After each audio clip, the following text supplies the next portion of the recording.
Hello, and welcome back to a brand new episode of the Pick a Side podcast. It's now episode 469.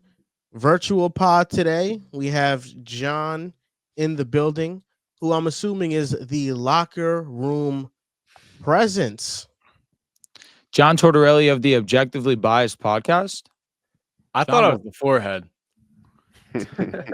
I'll be honest. I think I was the forehead. I think Drew was the locker room presence. I think Riv was the tweeter. I'm the knower. Yeah, Let's go. I think so. Now that I'm looking, I think John has a bigger forehead than me. John We all also got got his hair Forehead. spiked up. We all have equally proportional foreheads. I think mine's of decently bigger size, maybe. Yeah. Okay. It's also how you style your hair, John. You know, I spiked my shit up. My shit be busting, but I got a little comb. There's a little of a part, there's a little part Yeah, covering sure. part of your forehead. Now, John, it's nice to have you on. It's nice to have you fellas on as well, Drew, Dehls, and Riv. Before we get into the topic list, I was watching Brandon Jennings crash out over Drew Holiday and Jeff Teague being better than him because he thinks that he's better than them. And they did like a 2009 redraft, and he thinks that he's gonna like go ahead of all of them.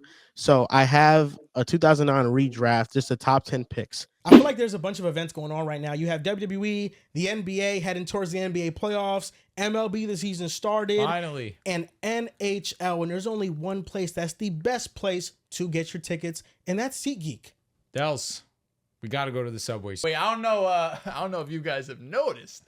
The Mets tickets get a little more expensive when Juan Soto gets to town, but SeatGeek, #1 place to go. Got the best prices, got the best seats. I can't wait to go this year. And we have to take advantage of some local tickets. The Knicks have to go to MSG before the season ends. Need to. The Nets, I don't know if I want to see them all too much, but SeatGeek, you can get all of those events at your disposal, even concerts. If you're into musical artists and you want to use SeatGeek, you can use code PAS10 and get 10% off your order. Go to SeatGeek and use code PAS10, get 10% off your order, and go to all these events. March Madness is here, college basketball, you got NBA, MLB, NHL, WWE, all these events. SeatGeek, PAS10, 10% off your order. And I wanted to see if you guys think Brandon Jennings would go top 10 in this redraft. I have the pool of players here, so we can go one by one. The Clippers had the first pick. In real life, they took Blake Griffin, Okay. but we know Steph Curry's in this draft, Harden's in this draft, and those are the top two. Easy. All right, yeah. Blake, send it. All good. Definitely not. Brandon Jennings not getting taken over him.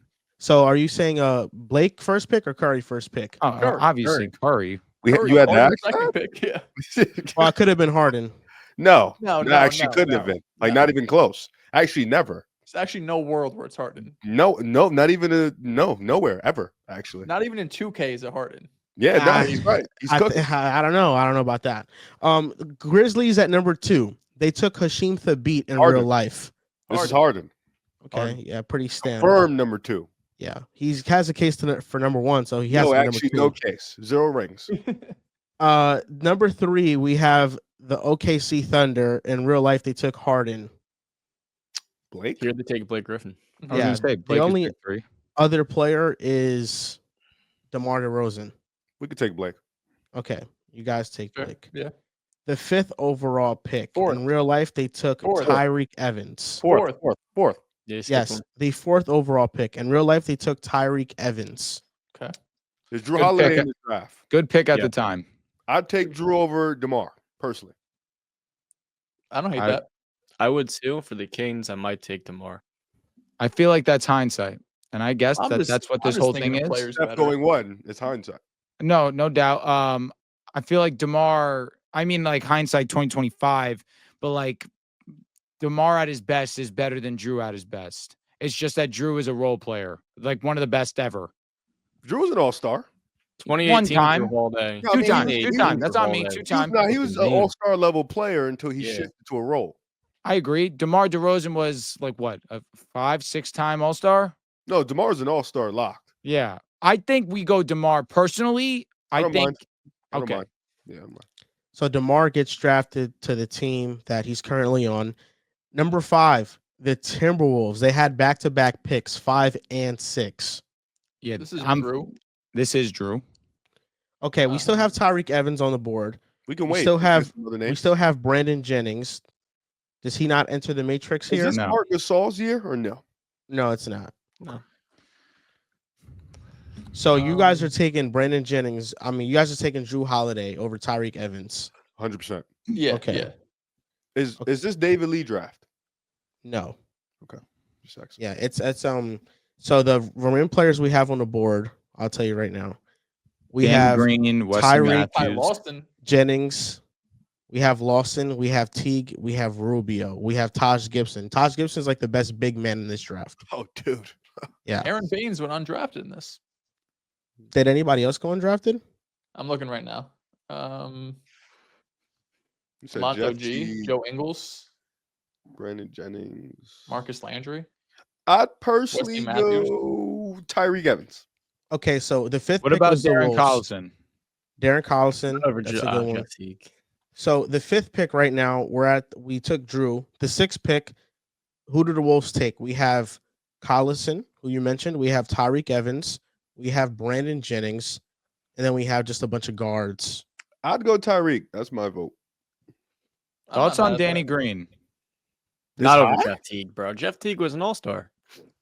Danny Green had a record threes in finals until Steph Curry. I thought Trying we. to Steph I Curry. assumed we're picking just who's better, like who would Yeah. go like in just a better vibe. I love Danny Green. Perfect role player. Perfect role player. I'd go Tyreek Evans. I'm cool with Tyreek. Tyreek Evans is supposed to be a star. Rookie of the I year. mean, isn't he the reason to blame for not being? How the mighty have fallen, man. At one point, I think the position changed. The Kings changed his position. His like second year, they made him play like small forward and stuff. Rookie year Tyreek Evans was LeBron trajectory. Wow. Here we go. He's not lying. 25 and 5. Only a handful of players have done it. LeBron, Paolo might have gotten there. No, he didn't. He's at 3. He did. He did. I don't think he had as many assists. Oh no, I'm sorry, but he did have the 20 points. Yeah. So the Wolves take Tyreek Evans. They have a Drew Holiday, Tyreek backcourt duo, which we saw with the Pelicans when they had Anthony Davis. Number 7, the Warriors. Who do Ty they Lawson. take? Ooh, over Jeff Teague? Ty Lawson was a Brandon bucket, man. Jennings, Is I this think the Brandon Jennings starts spot? getting to I me think too. Jeff Teague better than both. I think Teague and Brandon Jennings, I'll take both over Ty Lawson. Wow, disrespecting Ty Lawson. Yeah, man. it's a little 2K bit- legend. Yeah. I'd take Ty over Brandon Jennings, and I love Brandon Jennings. I don't know. Like I know what he giving me. Pure playmaking chops. That boy gonna pass that shit, man. So Ty what is Lawson the really vote, was- John? I'd Who are you vote picking? Jeff Teague here. I'm voting Jeff Okay, Teague. I'm cool with Riv Teague. is we have one for Teague. Dehls is going with Teague. Drew, who are you going with? I mean, if the guys want to go Teague, I'm cool with Teague. I really don't feel one way or another. What's your I vote, think it's- John? It's pretty close. Ty Lawson's underrated, but I'm gonna go with Jeff Teague. Okay, 8th overall pick, the New York Knicks. This Jennings is where I can think go Brandon here. Jennings goes. Oak Hill, Star, New York. Do we think about Ricky Rubio at all? Ooh. I mean, Forgot that's like about picking Ricky. Ty Lawson. Yeah, Ty's got to go here. We almost took him last spot. I'd rather Ty's pick easy Ty over Brandon Jennings. Are we just moving Brandon Jennings down because he's disrespected Drew Holiday the last few days? No, I think it's close. I would like Brandon in New York. I would take Brandon. Wasn't Brandon Jennings an inefficient bucket getter? Yes. Okay, so like removed, like strongly? Aura is Yeah. moving. Ty Lawson also fell off pretty fast. He did. But his best years 2012 to 2015, he averaged 16 and 8. He shot 45% from the field and 35.8% from 3. I'll be honest. We're picking a bunch of mid right now. What about So, Wesley Matthews? Thoughts? Ooh, 3-and-D guy. I don't hate it. Top 10? Ooh. Danny Green or Wesley Matthews? I'd lean Danny Green. I'd lean Danny Green also. Yeah. Danny Green or Brandon Jennings? What do the Knicks need right now, baby? Some 3 and They D. need everything. At this time, they took Jordan Hill in real life. Yeah, you're right. Yeah. So I feel like it's between Jennings, Lawson, and Rubio. You gotta go Lawson. He's getting 16 in his prime, and he fell off, but so did Jennings at like 2015, 16. Jennings is giving you 19 and 6. But Jennings on- Jennings ruptured his Achilles though. Ty Lawson, I think, just stopped caring. Yeah, he did Very mess up his leg. So that's why, I would vote Brandon Jennings here at this spot. I think this is the Brandon Jennings spot.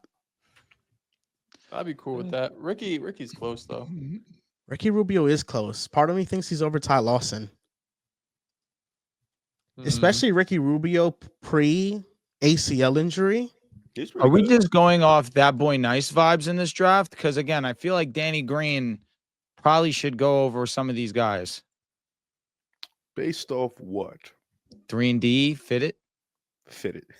I'm gonna sound like Brandon Jennings here. I just don't think like Danny Green as a basketball player is just better than Brandon Jennings. So we Yeah, are he's better going than off both of of that them. boy nice. I just think who's better. I think Jennings is better. I just think Brandon Green actually had a respectable long career. Yeah, he also played on like the Spurs with like Hall of Famers. Is that like why is that a negative though? He's getting drafted to the Knicks to be the man. That's a fair point, I Knicks guess. are I looking mean, for a Brandon guy. Jennings got drafted to the Bucks to be the man, and Danny Green, his first 3 years played a combined 28 games. That was for Cleveland, right? He played for Cleveland, then he went to the First year. Spurs. And then his breakout year was 9 points in 2011-2012, his fourth season. The most points he ever averaged was 11.7.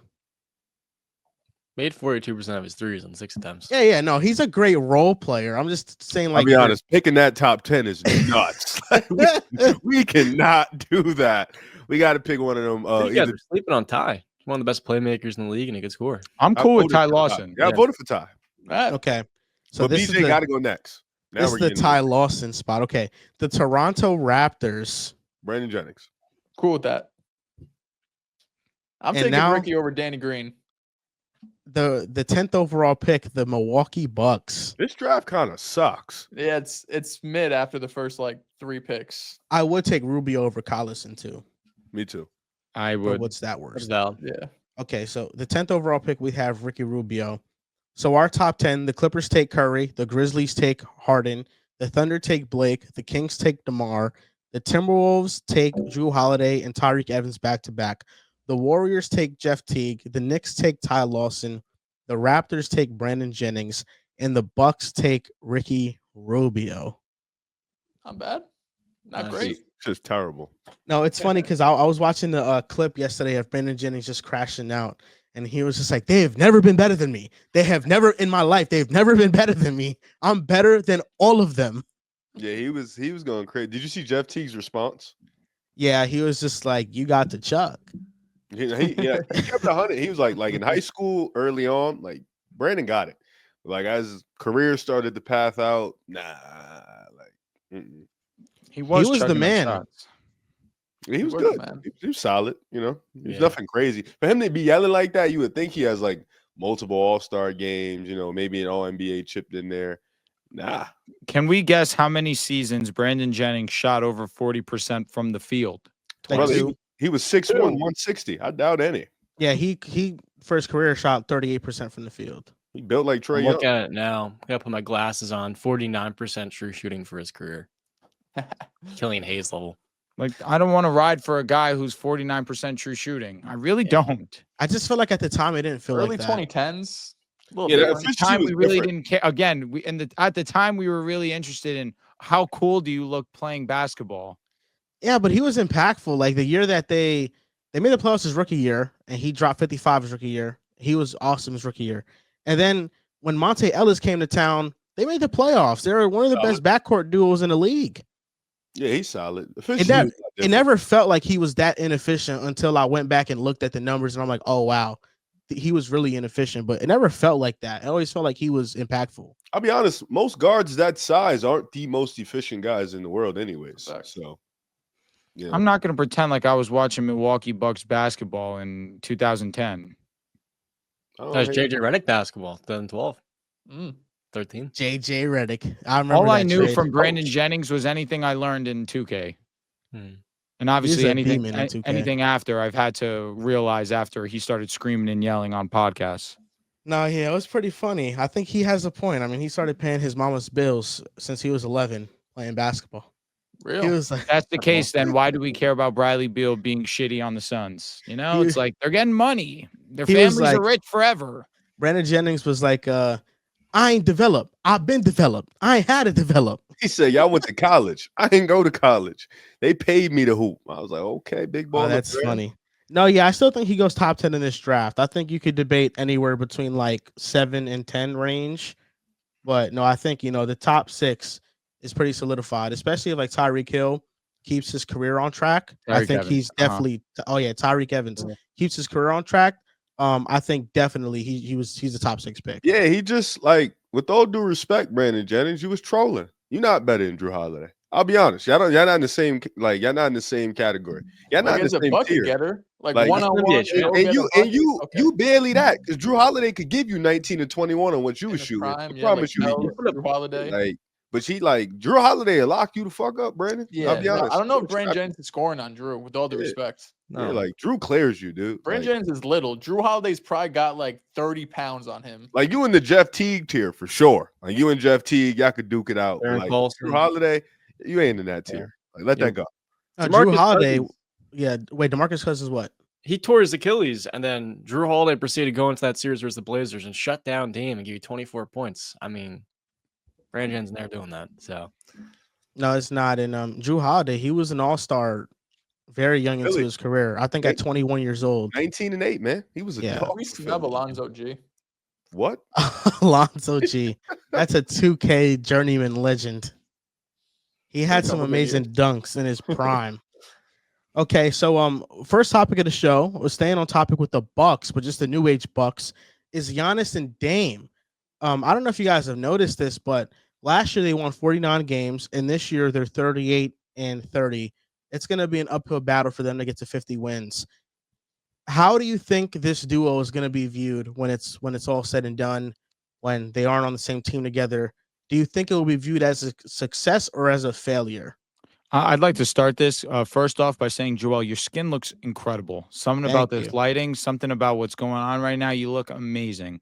Secondly, to talk about Giannis and Dame, we can't talk about this being a success if they don't win a championship.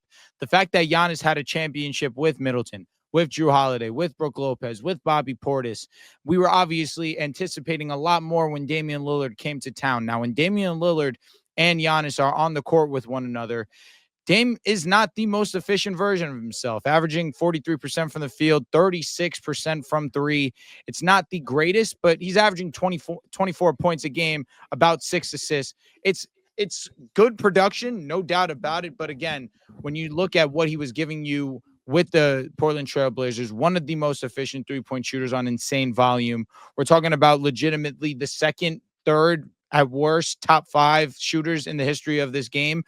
Damian Lillard, you anticipated him with Giannis would be immediate success. And last year, although Damian wasn't the greatest version of himself, they won a lot of games. And that was with 2 head coaches. That was with a lot going on in the locker room and them being one of the worst defenses in the league, even though they prided themselves on that. And so then this season, now you have Damian Lillard playing up to standard of what you anticipated. But now the team's not winning that many basketball games as opposed to last year. But the two have been great. That's really what you can ask for. Dame has been awesome, and Giannis has been incredible this season. I don't think that anybody is shocked by that. I think what we're more shocked is that the Milwaukee Bucks have been underwhelming for a majority of the two's tenure. 2-5 in their last 7, if I'm not mistaken, are going up against my Lakers tonight with basically everybody out. This is a must win for them. But again, you can't look at this tenure as a positive one if the two don't deliver a championship when you moved off of Drew to go get Dame and Drew sitting on a championship and potentially 2 at the end of the season. Yeah, man. It's undoubtedly, without a shadow of a doubt, a complete failure. This duo it's bad. I mean, this duo doesn't fit. I think on paper it fits. I remember when the trade first happened and we made our duos list. We're like, this is the most talented duo in the NBA. And shit, there's people on this panel who a couple of weeks ago had them as a better duo than the Jays, who I think have shown throughout their career to fit pretty well together, if you do ask me. I don't know. Throughout maybe their I'm just career? making that up. Interesting. Shout out to Carson from Nerd Session. Maybe not shout out to Carson, now that I'm thinking about it, because he also had Giannis and Dame over the Jays, which, I mean, it continues to blow my mind. Not me, Dehls. Not me. Not you, Riv, because you know ball. But he put up some stats per 75 possessions. without Giannis, you're expecting Dame to go out there and ball, right? Like it's no surprise it's no surprise Dame is averaging more points per game with Giannis off the court, right? He's going to have the ball more. He's going to have more responsibility. He averages 31 without Giannis per 75 possessions. That goes down to 22 points per game with Giannis on the court. The true shooting drops 3 percentage points. But I think what's most alarming and most shocking is his assists drop by over 2 assists per game when Giannis is off the court. So this on paper felt like a perfect pick and roll combination, a perfect pick and roll duo for Giannis being a big, Dame being a lead guard who can pull it from three, who could also attack and get downhill at the rim. But it hasn't been that, right? And even their first year, Adrian Griffin was what, 30-13 before he got fired? Doc Rivers comes in. He's been like 15 or so games over 500 if you go from last year to this year. So nothing special. And I do think you can make the argument, right? The team isn't great. And I think that's completely fair, right? This is not some team that when you look at the role players, you have super high level guys. But also, Dame and Giannis have been mostly healthy this year. Of course, Giannis got banged up last year. And I think for what we were expecting from them, it's probably a little underwhelming. And I don't think any of us would be surprised if they even got bounced in the first round. I know I have really no shadow of a doubt that at most they're going to get to the second round. I don't think they stand much of a chance against Cleveland. I don't think they stand much of a chance against the Boston Celtics. Of course, if they have better role players around them, you can make the argument. I don't think they're the sole reason why. But like Drew mentioned, you traded for Dame to win a championship. You traded for Dame because you're like, this is the missing piece. We had Drew and he was great, but we need to get better. And they really haven't. If anything, they've gotten a bit worse. Does anybody realize when they, first of all, like you mentioned, Dehls, we know ball, man, and having them over the Jays is crazy to me. I don't know why we can put those guys with no rings over guys with rings. That's just beyond me. And I'm a ring merchant. I love championship rings.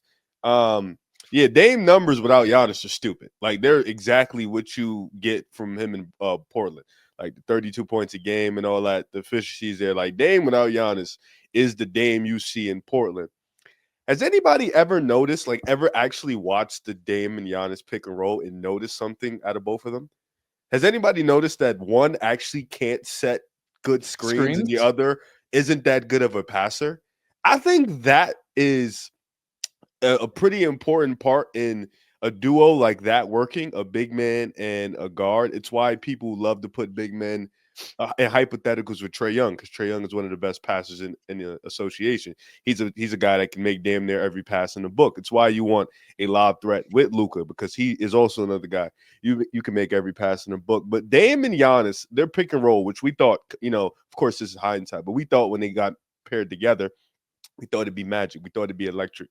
But as you start to watch them, you start to realize Giannis doesn't really do big men things that you want in that type of pick and roll environment. And Dame isn't really the passer you want. He's looking to score. Like off that pick and roll mismatch, I need to go get this bucket. Giannis is more of a set a half screen, kind of push off from it. And he doesn't really roll too much, or he's not a strong roller. I think that is probably one of their issues in their pick and roll. And I think in Milwaukee, it's more the defense that's the problem. Like, I think defensively, they're just not a good unit that doesn't have the proper personnel around them. You know what I'm saying? Dame isn't that good of a defender. They have Brook down there. They have Giannis down there, but nothing really strengthening on the wing. And their depth is honestly laughable. Like, it's not something you're scared of. So, when you look at Cleveland, you look at Boston, you look at two teams with high-level depth, you look at two teams with high-level starting fives. The Bucks are – not in those categories in terms of a high-level starting five, in terms of high-level depth. Even with the Knicks starting five, I think is better than Milwaukee's starting five. But this idea of Dame and Giannis was supposed to be better than what you expected. Drew's talking about a championship. Damn, they ain't even make it to the ECF. And it's unfortunate because I want to give them some grace because they got hurt last year. They got hurt against Indiana. So they didn't really get a chance to show it in the playoffs. Was it Indiana? It was Indiana. Yes, they got hurt against Indiana. So they didn't get a chance to really show what they can do. Dame played pretty well against Indiana in the playoffs from what I remember. But now this year, you're looking at it, they're going into the playoffs, like Dehls mentioned, either Indiana or New York. Those are two series where they can realistically lose, but they can also win those two series, but you're not 100% confident. And then against Cleveland and against Boston, how those two teams have showed you against Milwaukee, you're not going to pick Milwaukee against either one of those teams, no matter the star power. I think no matter how you kind of spin Ooh. it, this is a duo. I had myself muted for a second. I was like, Voice this is little a duo that strong there, won't be buddy. huge successful, and it's a I can't catch a break some days. I'll take one of these days. I'm sorry, John. John, I'm sorry. It's Riv. He's an asshole. And What the what? God, can you believe this? I'm sorry. And I Today's apologize not to my you. day. Man to Deflected. man. John, man to man, I sincerely apologize. I'd love to Deflected. hear what you have to say about the Bucks. Accountability. We're not going to view this as a successful duo, and I agree with both you, Drew, and you as well, Riv, where we expected this duo to kind of be one that really would synchronize and play well off one another, but it's kind of quite clear that these are two offensive engines that are best running the show themselves, and that sacrifice has been a really clunky one at times, the two of them on the floor, and the issue has been, even when you take Giannis out the game, they're 7 points worse per 100 possessions in Dame-only lineups without Giannis. And you look at the defense, which has been better this year in the offense per rating. It's not one that you trust because it's so reliant on Giannis to control everything. And a lot of the perimeter defenders, like Dame, off the ball are stagnant and they ball watch. So it's a very easy team to exploit on that end. And when you look at the Eastern Conference right now, they're matched up against the Pacers in a 4-5 matchup, the exact team they played last year without Giannis. And the tough part about this conversation is that we haven't seen Giannis healthy in the playoffs for an entire series since 2022. It's been over 3 years now. So you look at that matchup and you feel like Indiana's lineup just fits way better off of one another, whereas the Bucks don't quite have an identity and they don't have a 5-man lineup that they can trust. They have a lot of oddball, different wing players and different guys they found on the scrap heap like Kyle Kuzma and Gary Trent and Taurean Prince. And while a lot of these guys are shot well and they're an elite shooting team, it feels like they haven't come together and built that chemistry, which made them a contender in the Mike Budenholzer era. So it's a tough spot to be in, and especially when, as Dehls highlighted, you trade Drew Holiday, and by principle, it leads him to your biggest rival in the playoffs, the Boston Celtics, and they win a championship. You have to look at this duo as a disappointment because you expect them to get back to the finals, but it doesn't really seem like with the way they're trending right now, they're even close. Try to guess for me. What do you think Giannis's pick and roll frequency is this year with the Bucks? I don't know his pick and roll frequency. I will guess it. I will say his screen assist numbers, he's not even top 25. Yeah, his pick and roll frequency as a roll man. So basically him screening and rolling to the basket. What do you think percentage? How much 12. how many of his offensive possessions are pick and roll man possessions pretty much? I'm going to say 11%. It feels terrible. 18. 7%. Okay. This year it's 9%. Oh, last year, what do you think it was? 12. 8%. I'm going to guess 18. We'll go 15. It was 7%. Oh, and the year before that without Dame, he was at 6%. So he's never been somebody that is going to screen and then roll to the basket. And I think him not doing that is a big part of why this fit doesn't work. Like, you think at first when this duo first happened, we're like, oh, how are they going to stop this pick and roll combination?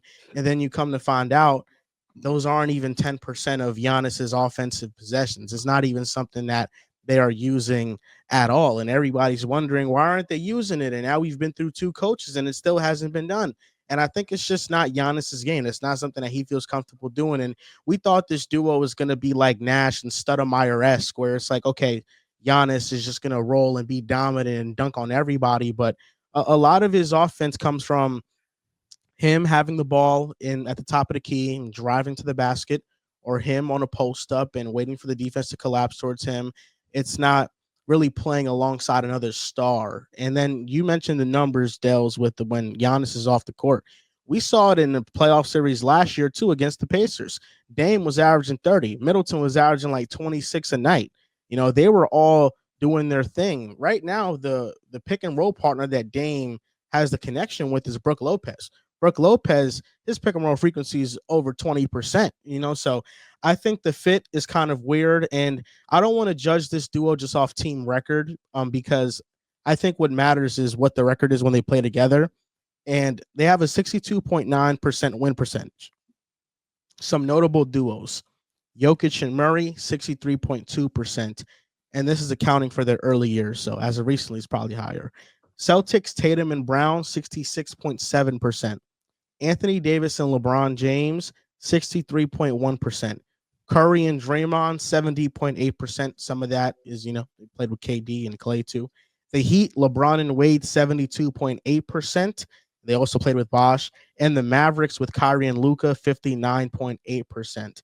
So the Bucks are still winning over 60% of their games with this duo. So it clearly does work. But in the playoffs, if they don't get to the conference finals, if even more embarrassingly, they lose in the first round, I think this duo, even though it doesn't have the drama surrounding it, like the Nets with Kyrie, KD, and Harden, like the Suns, like the Clippers with Kawhi and Paul George, I think it's just as big of a failure as those pairings. Just out of curiosity, do you have their win percentage with Giannis and Drew? I can search it up. Because I'm not surprised that they're winning 63% of their games in the regular season. Like Giannis and Dame by themselves are good, and basically 80% of matchups are going to go in with like two of the three best players, right? Unless you're playing OKC or Boston or Cleveland, like outside of maybe 5 teams, you're going to have the best player in Giannis and one of the other 2 best players in Dame. So that alone is going to get you regular season wins. With their duo, Drew Holiday and Giannis, when they play, their win percentage is 73.9%. 10% higher. Yeah. And even against the Thunder, low-key, Dame could be the 3rd best player in that matchup. My question for you guys is... Wait, what? He's saying Dave can be the 3rd best player in the OKC series. My question That's for you not guys wrong. is... Who would be better? No, that's what I'm saying. Shea, Giannis, Dame. Oh, Or I'm Chet so or sorry. J-Dub. I'm so sorry. Sorry. Go ahead. My question for you guys is, if the Bucks get knocked out this year in the first round, is there a situation that makes more sense if he gets traded than the Houston Rockets? It's a team that wants to make a big splash for a superstar, and Giannis is the one who, if you don't have this Damian Lillard era work out, he's hinted at year after year potentially wanting out. What's a better destination than Houston playing with Amen Thompson and that young core? Because to me, I feel like that's a pretty interesting possibility, and I like Giannis. That's a disgusting ass. Ew. The only reason I wouldn't love it is because there's not enough 3-point shooting around him. Who? Let me ask you, John. Who goes in the trade? Let's start there. Who would go in the trade? Like who? Throw me a package real quick. No picks, just players. Freddie's got to go because of the salary, and it's unfortunate because of his passing and shooting is something that really would fit so well off of Giannis. So it'd be Freddie. I would strongly believe Cam Whitmore, Reed Shepherd, 5 first-round picks. Bucks say then no. One more. I was going to say Sengun needs to be included in the deal for me to do it. If Sengun goes in, then maybe keep one of those 2. John, I think the Bucks they're going to ask for one of either Amen or Tari. They're probably not going to get both. They're going to ask for one. They'll give up I'm giving you Tari. Amen's untouchable to me. If I'm giving you Tari and Alperen Sengun, I can probably give you 1 or 2 less first-round picks. Why would you keep Giannis and Sengun? Now I'm agreeing with you. Sengun will go on the deal. You're a step behind today. So it'd be Amen Thompson, Tari Eason, 3 to 4 first-round picks, and then you toss in a player like Cam Whitmore possibly, and that would be a pretty fair package. And to me, I like the duo a lot because I think defensively, Amen Thompson and Giannis Antetokounmpo would be a disgusting pairing. But then offensively, you pair the 3 of them with as much shooting as you possibly can. So if you keep Reed Shepherd, I would prefer to have that complimentary play off of Giannis the long term. And then you're going to lose Van Fleet, which sucks. You really want that because he's a great complimentary player and a contender. But you're still going to have Dylan Brooks who's making 39% of his threes, Jabari Smith, a theoretical shooter, and a couple of other guys you can put down the board. I like Giannis a lot in Houston, kind of carrying that legacy of Hakeem a little bit with Ime Udoka. There we go. Possibly the best in the world, and then offensively, you'd kind of figure it out with Giannis being the foundation. If you're going to get a superstar, I think you pair some of those young players together. Do you think that's a championship team, though? Who's their center? In my heart, Giannis. In my heart of hearts, I'm not sure. Depends on how you kind of surround them with spacing, but it'd be really interesting. Like, what team could Giannis go to where you're like, okay, I think they're like a championship contender still, or it elevates them? Memphis. I like the Rockets. I mean, John saying the Rockets is not wrong. He elevates the Rockets without a doubt. That's I better mean, than shooting- Kevin Durant, who's Are you 34, gonna have the same issue with spacing? 35, With 36. who? brother, With the we Grizzlies? got John Giannis, bro. Yeah. We be cool. Oh. John, question. Kevin Durant went for 4 first, Mikal, Cam Johnson. Mhm. You're gonna send Cam Whitmore, who hasn't really shown you much yet. He's had flashes. I feel like when he plays, he's decent. He gets Really? benched sometimes. He does. Yeah. You're gonna send Reed Shepherd, no flashes. I'm not saying Reed Shepherd. He had a game. Did he have a 30 What are point game? you Yeah, 30s. gatekeep- Yeah. What are you gatekeeping guys for Giannis? I don't think you could do that. What do you outside- cannot Johnny, gatekeep you're not guys giving up shit Reed on. Shepherd? Yeah, Are he's you not for giving him first? Reed. Hold Oh, on. I'm giving. thought- I'm driving Reed to fucking Milwaukee if I have to. I thought that John was offering Sengun, Cam Whitmore, Tari. Tari. You and need one four more. firsts. I was good. I mean, it's not like he All right. said bad players yet, though. He said right now, arguably Sengun, their best player, he's sending. He's sending Tari Eason, who you could argue, unless you count him as a role player right now, which I don't, is their best role player. And Cam Whitmore, who is a young piece that can be used for the future. You don't know what he is at this moment. He's Agreed. still raw. Agreed. But you get Sengun, you get Tari, and what's the one other piece you want, Riv? You would have to send Reed. I wouldn't say Fine. no. That's fine. Reed has to go. I would really Got it. like to keep him long term. There's I just was no gonna way you're coming out the keeping all that draft. for Giannis. If I'm the I'm giving Rockets, you- I don't know. I just think if I give you Alperen Şengün with another young player with a lot of picks, then I think I can get the deal done. I think so too, Riv. I don't listen. We may have You're gonna different tell me. views on Sengun. We may have different views on these other guys, but Giannis is a top 3 player on the planet. If you telling me he's worth Sengun, Tari Eason, and 4 first, we're undervaluing Giannis. Probably more picks. You can say all that. We watched Luka get traded for a 31-year-old. That was some bull. We know that, John. we Good know deal. that. I Good mean, deal. how- You how see the hard trade is that bulk, for the you know, Giannis trade? volatility Hey, is wait, really hold on. He's older, but perfect John, and exact To be size. fair, AD is worth more than Sengun and Eason combined, and that's a fact. Mhm. I don't think that's far off from the KD trade. KD was older, but Cam Johnson, Mikal, and 4 to 5 first round picks. Şengün, Tari Eason, Reed Shepherd, and 4 first. Is that much different? Yeah, If it's a rebuild, it makes sense for Milwaukee. Yeah, I you would get need, I young would just need players. one more. I would need one more young player for sure. But I don't think you're gonna get the 3rd overall pick. I would He give acting like Jimmy he- I Sean mean, Tate, he- 29. yeah. We're not gonna have Oh, this you're gone selling your past Reed us. Shepherd stock, huh? Nah, I'm saying if I'm the Bucks, like, yeah, I would try to get him for sure. Like, I'm sending out Giannis, who's still in his prime. Like Kevin Durant was a lot older, but you definitely want to get more from what the Suns got. I feel like if we feeling like that's the same package, I would try to get more. If What I- would be the Rockets team? It would be Reed Shepherd, Jalen Green, Jabari, Giannis, Amen and Giannis. Amen. It's It'd be not bad. Amen, Jalen Green, Dylan Brooks, Jabari, and Giannis. That's your starting 5. I don't think he's gonna play the 5. I think at this point he's just proven that he's just a 4. Well, who's gonna be your 5? Steven Adams or Oh something. Lord, have mercy. Why can't he play the 5? He hasn't played it He's yet. always wanted to play the 4. It's probably like Brook Lopez. 5 for all set the time. screens, brother? Similar to AD. Also, it's a lot of responsibility center. for what he has to do offensively. Yeah. It I is. think but it's defensively, he you pair him already with does Dylan that. Brooks, Amen, and Jabari Smith. Yeah. That'd be offensively Brook now to Brooks, start the Amen, way. and Giannis though. Let's see if the Brooks money- makes 39% of his Trade. threes. You're a fan of his offensive game. I think he's done quite well there.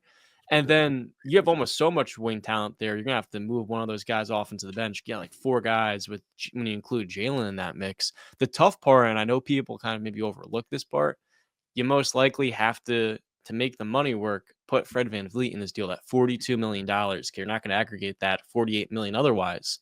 And VanVleet would be such a perfect fit as that complementary piece. So I think that's really the biggest question for me until Reed Shepherd develops. Let's see if it works. I don't want to So- say I hate Fred VanVleet, but I definitely don't like him. If you could only put one player in the package and you're the Rockets and you're deciding this, it's a Şengün or Jalen Green. Who are you putting in the package? You have to put Şengün. No, if you're the Rockets, it's like you can handpick. The Bucks are equally high on both of these players, and you're handpicking. Okay, if I'm the Rockets, who is it that I want to send out? Whose ceiling have we seen offensively already? Neither, I guess. If I'm the Rockets, I'd rather send out Green, so I have Şengün playing the 5. I think that's the kind of logic I was thinking of, because then you have Reed and Amen 1 and 2, Dylan Brooks at the 3. It just there's a major hole at 5 if you trade Şengün. Yeah, You're right. you're gonna I have to just trade for question. I somebody. question how they could play off of one another offensively. Giannis and Şengün. Yeah. It is a Yeah. little odd. Yeah. That's a weird fit. I it's a think very that weird makes fit. it too bizarre of like a situation for Giannis to step into. But Joel, I was looking at teams. There's no obvious team that Giannis gets traded for, and you're gonna have to gut half your roster and all your draft picks where they become a championship contender. I do think Riv's team of Memphis, like if you have a big three of Ja, Jaren Jackson, Giannis, that's incredibly talented. I think the spacing gets pretty ugly quick. Like you need 2 elite shooters surrounding them. But other than that, there's really not another team out there that you're going to look at saying, we go get Giannis, we're going to have to give up 3 of our 5 best players, and we're still a championship contender. Let me ask: is the Minnesota Timberwolves that team? Wait, just John. The Rockets will have to send another big contract. yeah, That wouldn't work. 13 million at least. The Timberwolves isn't bad. You send Julius Randle. You probably send Dante. Rudy and Giannis. Maybe Gobert. Does Gobert stay? I don't know if he does, but I mean Ant-Man. What's Giannis, the future pick Jaden. situation for Minnesota? They don't have many. Yo, That's what I'm Rudy and saying. Giannis is terrible, like horrendous. Like Spacing. I mean, I defensively, feel it's going to bad for Giannis. And all that. defensively, it's Defense has going been to crazy. feed. So Now, what Dehls Ant is going to straight shoot it. in Ant this is no Grizzlies longer dropping that hypothetical? W. Is Desmond Bane the piece that gets moved? That's I mean, contract wise. What if it's Ja Morant? Nah, You nah, do it? Not a chance. You don't do it. You don't want think to about pair it Ja and Giannis. I think Ja does not play for another team in his career. because what Even if though it's you do run into the Giannis? same issue with kind of Dame, where like if Giannis is not going to be setting screens, What if it's Giannis, you're Jaren, offended? and Bane? That was Yeah. just stupid.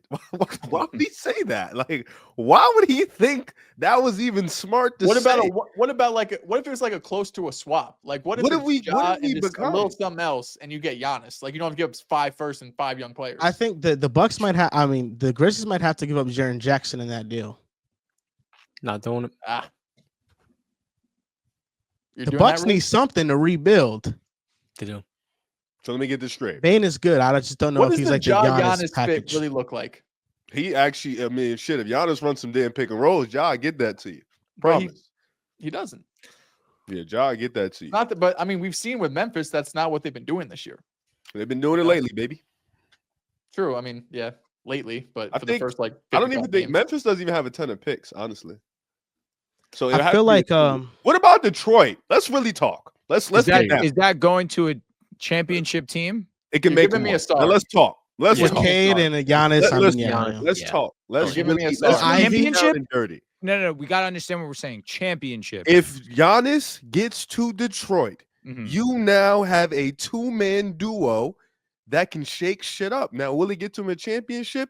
We got to figure out. We got to see how the rest of the roster shakes out. What's that But- package? The package is everything's on the table except Cade. That's the package. Duran's figure out gone? What you want to do? Ivy, Asar. Duran, yes, Duran is gone in a heartbeat. Yep. You try to keep Stu. You try to keep beef Stu for sure.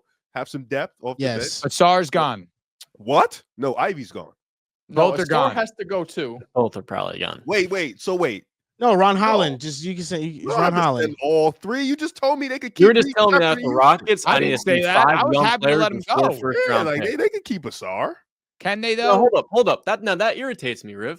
They Because the should. Rockets, I had to trade 5 first-round picks and every single young player on the roster. All you had to But do then was after trade team, the 4. Pistons, I'll give you half my young players. Even though they're worse. Well, I'll give give you you half. Isaiah. John, Two, you keep 2. John, I'll John. be a First of That all, makes no sense. you're lying. I hate when you No, lie. not You're lying. I'm lying. I objective. said You're not. Jalen Duran. Oh, good. I said Jaden Jalen Ivey. Duran, he has no trade value. What? You're lying. You're lying. Oh, You just yeah. told me Cam Whitmore. Damn.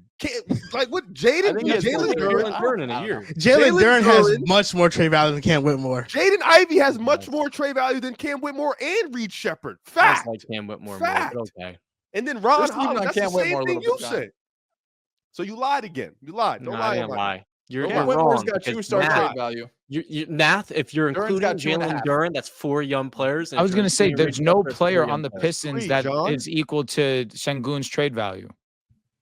That's a fact. Yeah. That's a fact.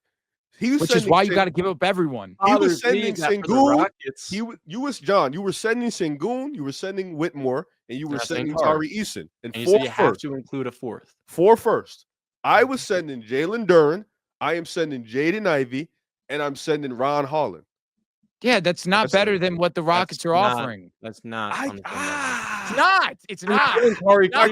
Because it's Rich. Sengun?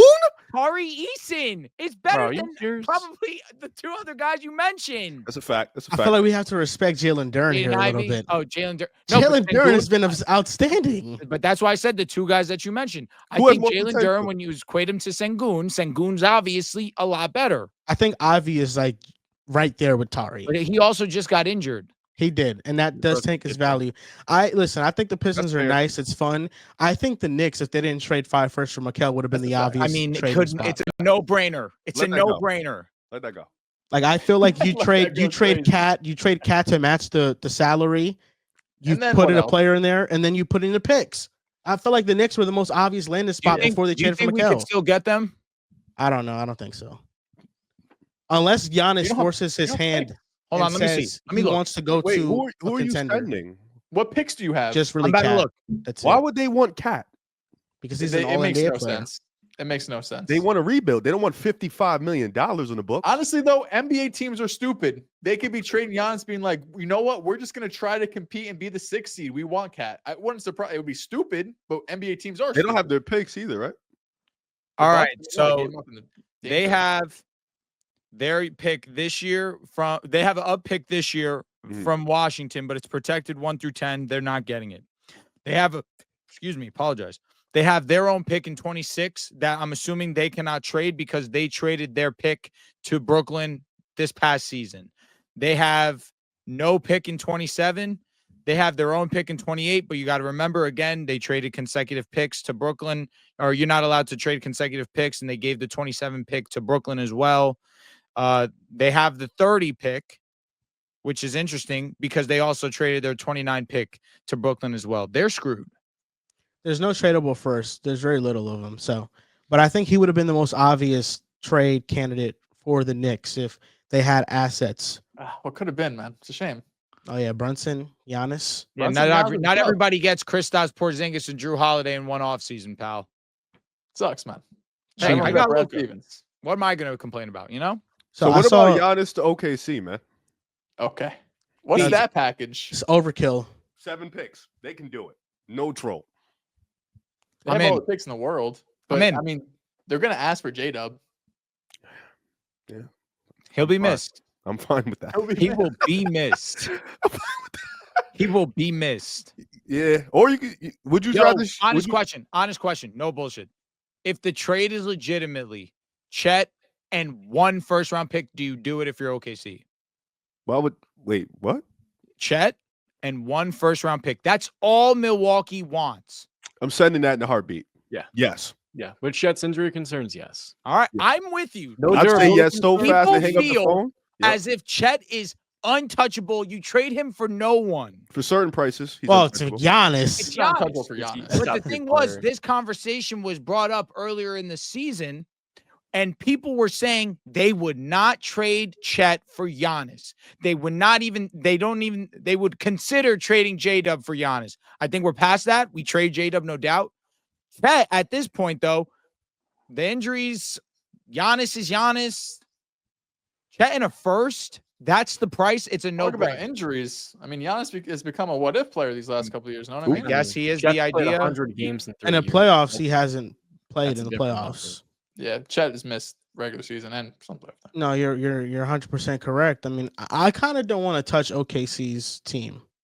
Unless they have a really disappointing playoff run, like they get bounced in 5 in the second round or something like that. But if they go to the conference finals into 7-game series, or they go to the finals like we're expecting, I'm with you. Yeah, I like their team as is. I like SGA just being the guy there. Riv, I saw your tweet the other day about how you think the Clippers are dangerous, and you regret that you put them in a tier below than our playoff tier rankings. That's like not at all what I said. I What thought it did was you about say Draymond. exactly? Yeah. I can't believe you just twisted a tweet up. That's like not even close to what I said. Yo, what is wrong with you? bro. No, what He I made a said genuine was, mistake, Riv. no, he read it. I know he read it, and I know he was preparing to come up here and cap, bro. I know he did, bro. So you're Well, not is that high what on the happened? Clippers at all. No, I think because they played a good game. They've been playing good lately. Really good lately. Kawhi's been playing good. James Harden's been playing good. Zubac has been playing really great this year. They haven't had the benefit of all four of their top guys being healthy throughout the season. That's Zubac, that's Norman Powell, that's Harden, that's Kawhi. My tweet was just, man, listen, if This is they what you said verbatim. go ahead, there we Like go. I said on the pod, Clippers, ... I see a world, ... What's the world that you see? Drew, you tell me, was that anything of what he said? I'll be transparent with you. Now that I've heard the tweet, Joel, you were so far off. However, I felt as if you were talking about the Grizzlies on the pod. Yeah, I was. But not the Clippers. Like I was telling Dehls, I was telling this to Dehls, man. Dehls always listening to me, man. That's my dog. I was telling this to Dehls, man. Listen, if they can avoid OKC and grab one of them young teams in the first round, I see a world. Like there's this world where you can They see. could beat your Memphis conference finals. Listen, Memphis, Clippers play them tough. Clippers are a tough team. I don't want to shoo them away. I'm I'm going to sound like OG this segment. I'm realizing. They're a defensive-minded team. Harden's been playing really great as of lately. He's been cooking. Zubac Last been playing 15, great. 26, 6, and 9. Yeah, he's been great. So it's really just, can they put it all together? I think defensively they'll be fine in a playoff series, but offensively, can they have those really good performances to where they can, and they're sitting at 7th. They're not even 8th right now. The Minnesota has dropped to 8th. So now you're looking like it's that 6, 7, 8 is going to fluctuate for the next 2 or 3 weeks. So if there's position where they can play Houston, if there's position where they can play Memphis, those are series where you're like, all right, we're playing these young teams. We're both defensive-minded teams. We have Kawhi. Why wouldn't they feel confident going into the series? If Kawhi is playing, and then James Harden's playing like that. You got Zubac playing like that, and then Norman Powell's been really good this year. So it's all about the confidence walking in. And teams get hot late, and the Clippers have been hot. They've been playing really well. So I just, I don't want to look past them. I think they're a team that's going to be a tough first round matchup for damn near anybody. I just don't want to look past them because the seeding can fluctuate, the standings can fluctuate. Like not anything is set in stone right now. Can they go to the conference finals? No, probably not. All right. Can they go to the conference finals? They could if you can promise and guarantee Kawhi Leonard looks like he did against the Cavaliers for the rest of the season. If you can promise me that, they can go because James Harden's been hooping. Zubac has been one of the better offensive centers, and obviously you know what he brings on the defensive side. Do you? Listen, I've become aware. Can you give me a break? I've become aware. He's a top 5 center this year. As long as you become aware. You're on top I've become 10. aware. Yes. Jakob baby. You said what, John?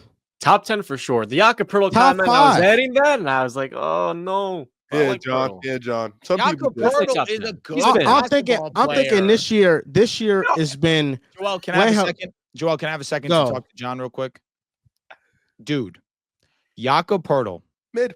is a good basketball player. Zubac it was a bad Turned- statement. turned into this year. I don't want to have a Zubac eye was good roll. last year. I don't want an eye roll. He wasn't I might this. be wrong. Was Wasn't that from the this. recent King of the Hill on the centers? The That was recent like King of the the two- Hills. It might have been. And Or I was that said, a comment? I bow out to Zubac. Zubac got it now. Gotcha. Zubac is better last year though. I might have remembered incorrectly. Was he? No, we Yeah, did he like- was. You're not miss. No, we had one early in the year. Earlier in the year, yes. Earlier, yes. No, but, Anyways, I'll yeah. continue. Oh, Joel, I'm sorry, you were talking. Go ahead. Yeah, listen, John. I mean, you said top 10 for sure. I was talking to Carson. I DM'd him because he quote tweeted my tweet, and I had some words for him.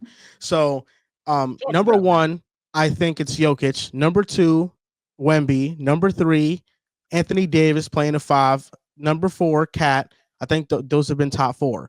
I think Zubac you can debate this year with Sabonis and with Bam Adebayo and with Porzingis. He has the health and availability argument over Porzingis. He has the defensive argument over Sabonis. Ivica Zubac, when he's on the court, he's in the 90th percentile in terms of defensive rating. He's a great shot blocker. He provides an interior presence that Sabonis doesn't provide. And I think the defense is the reason why you can argue that. And with Bam Adebayo for half the season was was all right. I mean, he But just what as of happened recently is- started playing better. We know what Bam is. Bam, the first half was slow. He's been coming on lately, even though the Heat I have told been y'all. fucking dog shit. So how much do I really care? I don't know. But I mean, for the last 3, 4, 5 years, we've been taking Bam over Zoo pretty comfortably. Zubac's the last 15 games. Yeah, that's why I said this year, because the last 15 games, he's averaging 21 and 12 on 67% true shooting. The only player that has a better point differential than him this year, according to Cleaning the Glass, is Nikola Jokic. Like, that's how impactful Zubac has been for his team and for the Clippers this year. And for the majority of the season, Kawhi was not playing, and it was Harden, Norman Powell, and Zubac, and it was their show. And Zubac consistently was either the best or the second best player for them every night. I feel it in my heart that I'm ready to sound like a hater to Zubac. So I'm gonna do the smart thing. I'm gonna say nothing on him Taking except high road. he's been amazing. He's been awesome. He's been far better than I gave him credit for in October. And Riv, I appreciate you keeping me accountable because apparently you saw that he could transcend into this. And for that, So all Cinder. tip my cap to you. Why do you think Sabonis has been better than Zubac? Who, me? Sabonis has Yes. been great this year. Come on. Sabonis He's been is great. still- He's my Respect guy. Sabonis. I'm going to take They're Sabonis close. over a They're lot. close. I'm not saying Sabonis hasn't been great, but the expectations we had for the Kings The and the answer's Clippers coming into Sabonis. this year, The answer is Sabonis. We're It's not different. his fault that the Kings are trash. Yeah. This is where we got. Sabonis has been the best version of himself defensively ever in his career. but the best version of himself defensively is And not he's- close to Zubac. Not close. I guess that's true, obviously, but even still, he was last I saw in on and off. He was still in the 80, like or low 80th percentile on and off defensive. So, anyways, I still feel like offensively, it's Sabonis. I'm not thinking twice about that. Defensively, yes, it's Zubac. But again, Sabonis has been good on defense this year, and he's added a consistent three ball to his game. The answer is Sabonis. Kristaps Porzingis healthy. The answer is KP. Bam Adebayo, hey, this year, this past two, 3, maybe 4 weeks, he's been locked in for a majority of this season. You're not wrong, Joel. You're not. But you still would take Bam Adebayo. I'm with you, Joel. That being said, the Clippers, I can't find myself buying in fully because they are so untrustworthy. James Harden's untrustworthy in the playoffs. Kawhi Leonard's body's untrustworthy, even though when he's on the court, you know that he's amazing. It's a matter of, are we on the court? That's why I can't fully invest in them. I think that when you look at that game versus the Cavaliers, it gets you thinking. It gets you back into the grandeur side of the Clippers that, wow, this could be one of the best teams if they were just healthy. The defense they give you every single night. And now we have Kawhi Leonard and obviously his offensive guru with now James Harden being his most efficient self. I can see the world where it's possible, but then you understand that they've just been so unreliable down the stretch.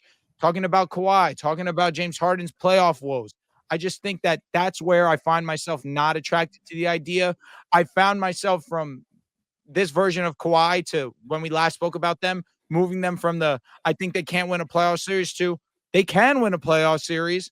But again, I feel safer on the side of going that they can't because Kawhi has proven to me, or at least proven to us, that his body just breaks down. And it's sad because we know how amazing he is, but it's just the truth. As long as they avoid OKC, I think they can win a playoff series. Let me ask you guys the They question. could beat the Lakers. They cannot beat us. I wouldn't say they would, but I think that's a tough series if Kawhi is like 100%. It'll be a great 5-6. I think the number one thing for them is just Chris Dunn and him being unplayable in the playoffs. They leave him wide open, but he's been one of the best defensive players on the planet. Yeah, But with Harden, Norman Powell, and Kawhi and Jones Jr. and Zubac, and then Bogdanovich has found his stroke with the team too. Harden and him have an excellent connection. I could like Zubac is a tough matchup. I mean, listen, I think the Clippers are really good, and Zubac this year, last 25 games, 19 and 13, 66% true shooting. The Clippers are 6.4 points better on defense with him, 91st percentile, 8.6 points better on offense, 96th percentile. He's 70% at the rim, and he has 9.9 estimated wins on the season, which is 6. Only Ant-Man, Giannis, Tatum, Jokic, Nessie are higher than him. And he's 54% in the short mid-range. That hook shot that he has is pretty much automatic, you know, when he shoots it. So it is. I think the Clippers have a lot of talent at their disposal. Joel, question. Can I ask one last name, Riv? Hartenstein or Zubac? Who's been better this year? Zubac. Zoo. Like comfortably? No, In my mind, yes. I have to Wow. whisker Zubats. Wow. Interesting. Yeah. Zoo's been amazing. I'm not gonna say he hasn't, but I'm surprised how quick we answered. He was just so important to them. Like Hartenstein's important too, Hartenstein was obviously. huge. You're an But elite defense it's without closer Hartenstein. than he would lead you believe, but it's Zubats. Without Chet or with Chet? Both. Without both, they're an elite defense still. Without both, they're still elite. OKC, Wow. yeah. I believe you. I'm not going to doubt it. I'm just going to look it up. Now, elite might have been strong, but they're great. Elite might What's have your been. question, Riv? Question, Facts. Joel. I never forget about you. You know what? And that's why Love you.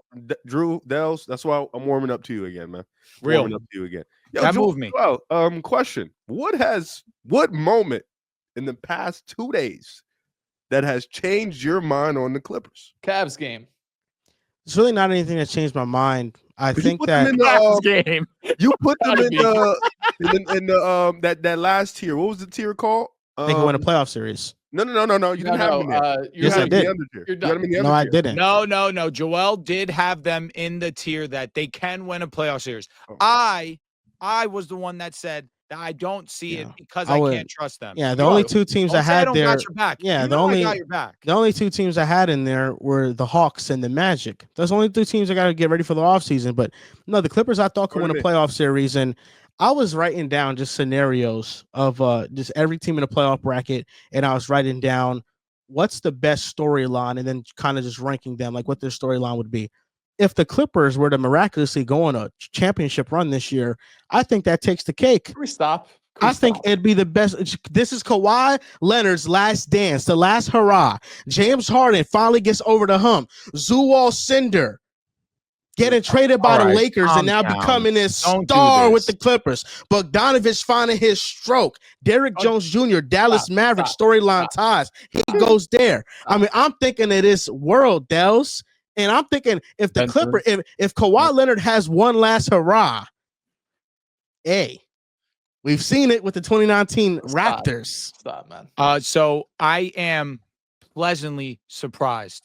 They are still elite, Riv. I'm gonna give them elite without Chet, without Isaiah Hartenstein this season. They're in the 91 percentile, It's insane. 91st percentile in points per possession on defense, There we go. 88th percentile in EFG, 99th percentile in turnover percentage. Yeah, it Their makes re- sense. Their rebounding obviously stinks, Yep. but oh my God, without the two of their bigs, they're still incredible. Yeah, I feel like the foundation of their defense is just swarming to the ball with their guards and being pesky on defense. And when Hartenstein and Chet were out, they had an elite defense, and that was with J-Dub at the 5. And J-Dub was showing Draymond Green defensive flashes, just being able to play all 5. I think he's one of the few players that could guard all 5 positions.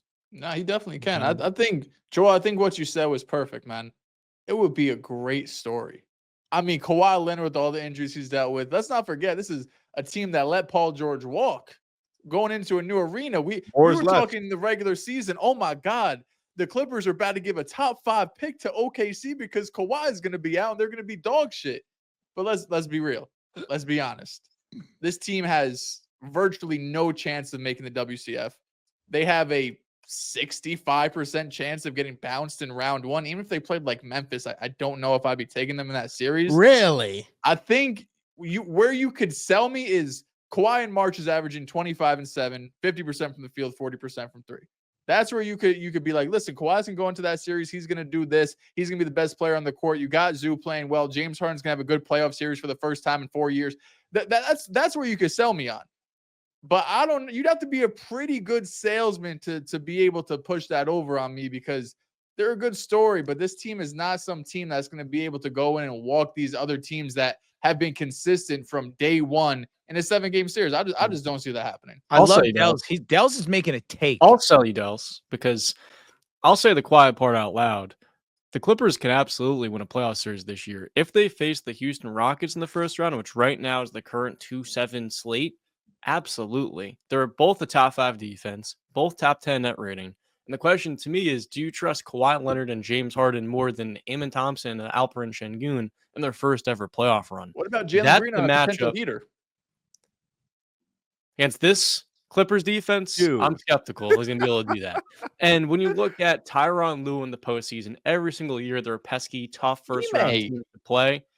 Ime, he's a great coach too, but I believe that Tyronn Lue doesn't get nearly enough credit as much as he deserves to be in that tier of top 5 coaches. So to me, this Clippers team's one that they definitely need the right matchup.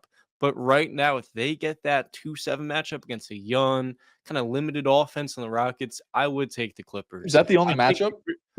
Yeah, probably. The Grizzlies I would take, but I believe it'd be a great 6-7 game series. I'm going to still go with Memphis in that one because I think that they have a lot more going for them. And can the Clippers beat the Nuggets? No trolling. I'm being serious. The Clippers can't beat Golden State? The Clippers can beat Golden State. They want to match up. I'm just saying, I just throwing out Harden versus Steph. Riv, you know better than that. No. It's Steph versus Kawhi. It's not Harden versus Steph. It's Harden versus Butler. Yeah, and we know who's taking that too. But Harden. What? Harden. Playoffs. The top 5 shooting guard of our generation, of the entire history of NBA. Sure. Stop. Yeah, Harden. Okay. Playoff Jimmy. Got it. Playoff Jimmy's a thing. Clippers. We fall for it every year. Hey, nobody's saying they can win a chip. You're right. Nobody's saying they can win a chip. No, Dehls being disrespectful. 65% chance of losing in the first round. Dehls, I respect you making a take. I like it's that. moving. If you avoid OKC, there's no way it's a 65% chance of losing in the first round. All these teams are better. It's about time, Dehls. You fucking stand on something, man. Finally. Make a take, man. It's about time. He's in lower. He always stands on business. You know what I'm saying? Thank you, John. Mr. 65%. 65%. Now, Riv, this is your exact tweet. You were trying to give props to Draymond Green. Do you think Draymond Green is the defensive player of the year? I know post game he talked about it, and now that Wemby's not in the race, it kind of feels more wide open than ever. Yeah, it felt more wide open because I felt like earlier in the year people were just giving Wemby the award, rightfully so, and I felt like it was discrediting a lot of these guys who had better defensive numbers than Wemby. A lot of these guys that were having high-level, impactful seasons comparable to Wemby. I know Drew hates the numbers when somebody's higher than Wemby on the defensive stat. He really does hate it because his eyes tell him nothing is wrong, and Wemby is the guy. I'm right. And I respect that. He stands on that. He dies on that, and I respect that. But I want to give credit to all these guys because all these guys have a deserving case. Jaren Jackson, Evan Mobley, Draymond Green. I think it's going to come down to those 3. Unfortunately for Dyson, it's going to be really hard for him to get it because we know how they treat guards in that Defensive Player of the Year award. I know Mikal won it. Marcus Smart. I forgot, honestly. That shit was relevant. Come on, I know Marcus Smart. Don't forget that. Yeah, I know Marcus Smart won it, but it really is that we've seen in past history hard for a guard to really get that award. But Dyson Daniels has been an amazing defender this year. He's been one of the few lone bright spots on that Atlanta Hawks defense. The dude is a steel machine. And defensively, he locks up your best players. He can get in the passing lanes. But in terms of Mobley, Jaren, and Draymond, it's going to come to high-level performances like what Draymond did yesterday or 2 days ago against the Bucks. Being able to hold Giannis is a feat in itself, especially a guy who is 6 inches taller than you, a lot bigger. Like, he's just a taller physical specimen, and you were able to hold your own, lock him down, and just change the whole game defensively. No Steph Curry. You and Jimmy Butler put on your capes and you put on performances. It's going to take performances like that. Jaren has been up and down since coming back from his ankle injury, and Mobley has a few low spots with guarding Kawhi, and Kawhi obviously cooking him and stuff like that, and James Harden also. But I think Draymond definitely has a case. He always has a case every year. I mean, since 2022, he had a case that year. Unfortunately, he got hurt, so he didn't get the be in that award. He had a case last year, but he wasn't that good. Draymond Green, when he's locked in, he's one of the 3, 4, 5 best defenders in the world, probably the smartest defender in the world. So he's always going to have a case. But right now, with the way that defense is playing, it's been at the spearhead of Draymond Green. So, I think he has a great chance to win it. I think it's going to be one of those 3 guys to win it. And I'm excited to see how it goes because I think all 3 guys are much, much deserving. Or well-deserving, I should say. Draymond has the second best odds now to win Defensive Player of the Year. Performance like that gets you. Evan Mobley is the favorite right now. I'm surprised Dyson Daniels isn't getting more love because he's going to be leading the league in stocks. I believe he's going to be passing Wemby here soon. But I think just being on a pretty mid team is going to hurt him. I think Draymond definitely has a case too. I will say getting Jimmy Butler and becoming relevant feels rude but becoming relevant again for the Warriors' sake, because this was a team that before the Jimmy Butler trade, it was going down, and it was going down pretty quickly. I feel like he would have had almost no chance if the Warriors ended up being just this play-in team that kind of just drags their feet into the play-in. Still probably makes the playoffs as like an 8 seed or whatever, but we know what they are. Then I feel like his odds wouldn't have been this high. Of course, the Wemby injury plays a factor in it too. But the way the Warriors have been playing, of course, Jimmy Butler's been the biggest addition, but everything Draymond does on the court, I do think it almost gets overlooked at this point because of some of the antics that he does on the court and off the court. Like, obviously, we know the things he said about Kat, the things he's done in past years to Rudy Gobert and Nurkic and whatnot, that his impact almost gets overlooked and undervalued because he does a lot of stupid shit. And he kind of just is an idiot a lot of the time, with all due respect to Draymond Green, who's a Hall of Famer and one of the best players to play this game. He does things that hurts his team, hurts himself, and I think overall kind of just hurts his character. But when he's on the court and he's 100%, I mean, we're arguing one of the best defensive players in the NBA, and that's including Wemby, that's including Evan Mobley, that's including all of the elite defenders that are going to be defensive player of the years and all NBA level defenders this season and previous seasons. But I do think right now, if I had to choose, I would probably still lean with Evan Mobley. I could hear the argument for the Warriors, and it's a shame because I don't know if there's one single player on the Thunder, because it feels like the Thunder, with the historic season that they're having, specifically defensively, should have a guy, but their bigs have both been banged up, right? Hartenstein and Chet both been injured. I don't think Hartenstein's going to hit 65 games unless I'm mistaken. Maybe he's right around that. But Lou Dort, are you going to give it to him? We've really only seen like one perimeter defender in the last like 10, 15 years. That was Marcus Smart win it.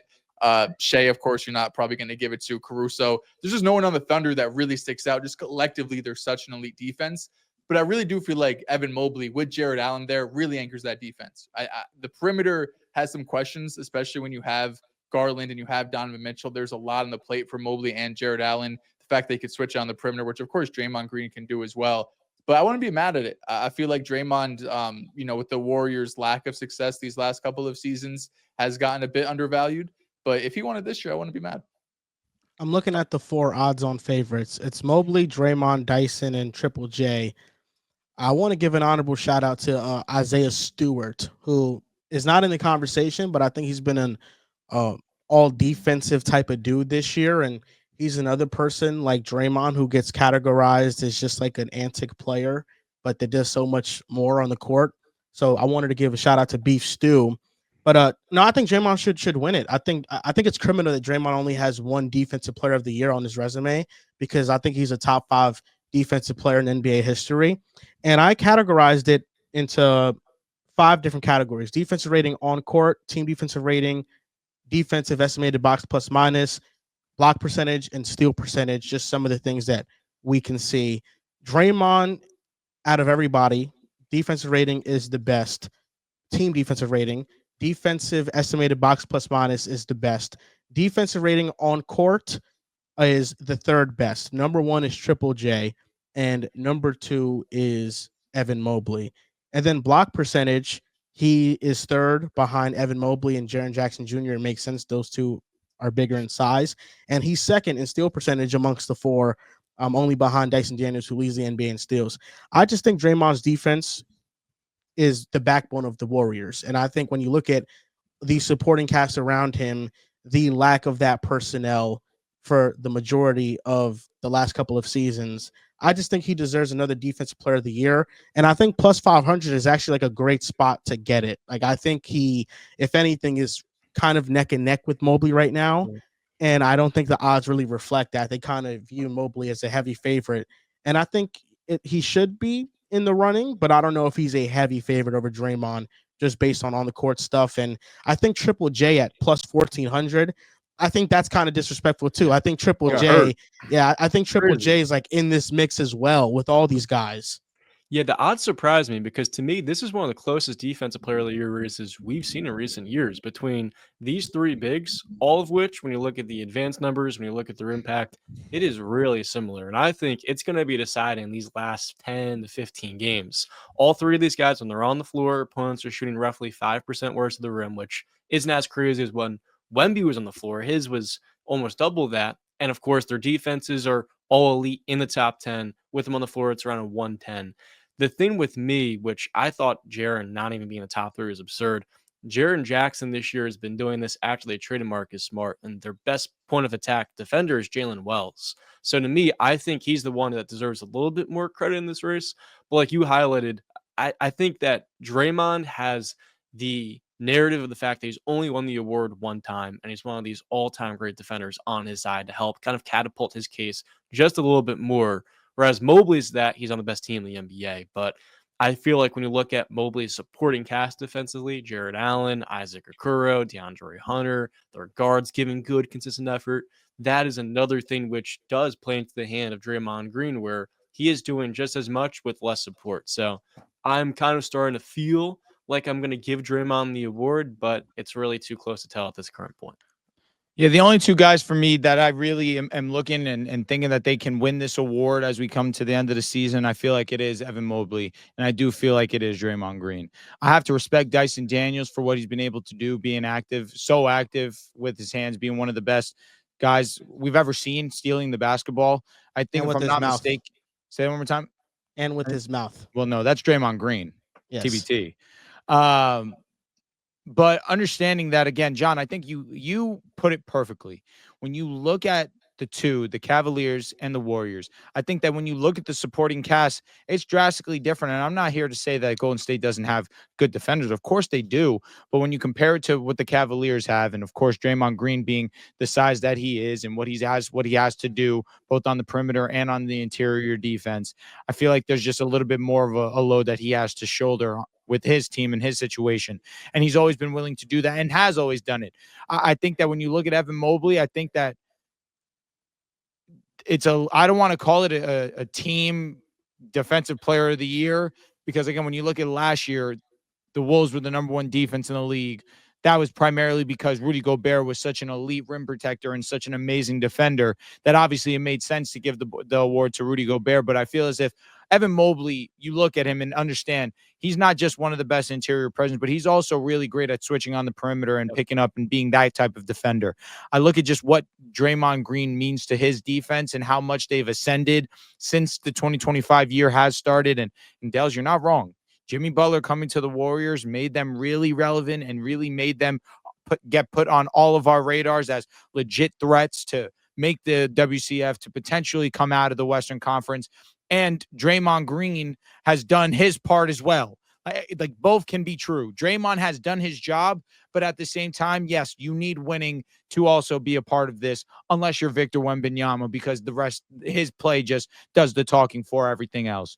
I will say I'm fine with either. If I had to pick one, I think I would lean with Draymond Green again because of the supporting cast. Dehls, your pick? I had Mobley, but I wouldn't be mad at Draymond.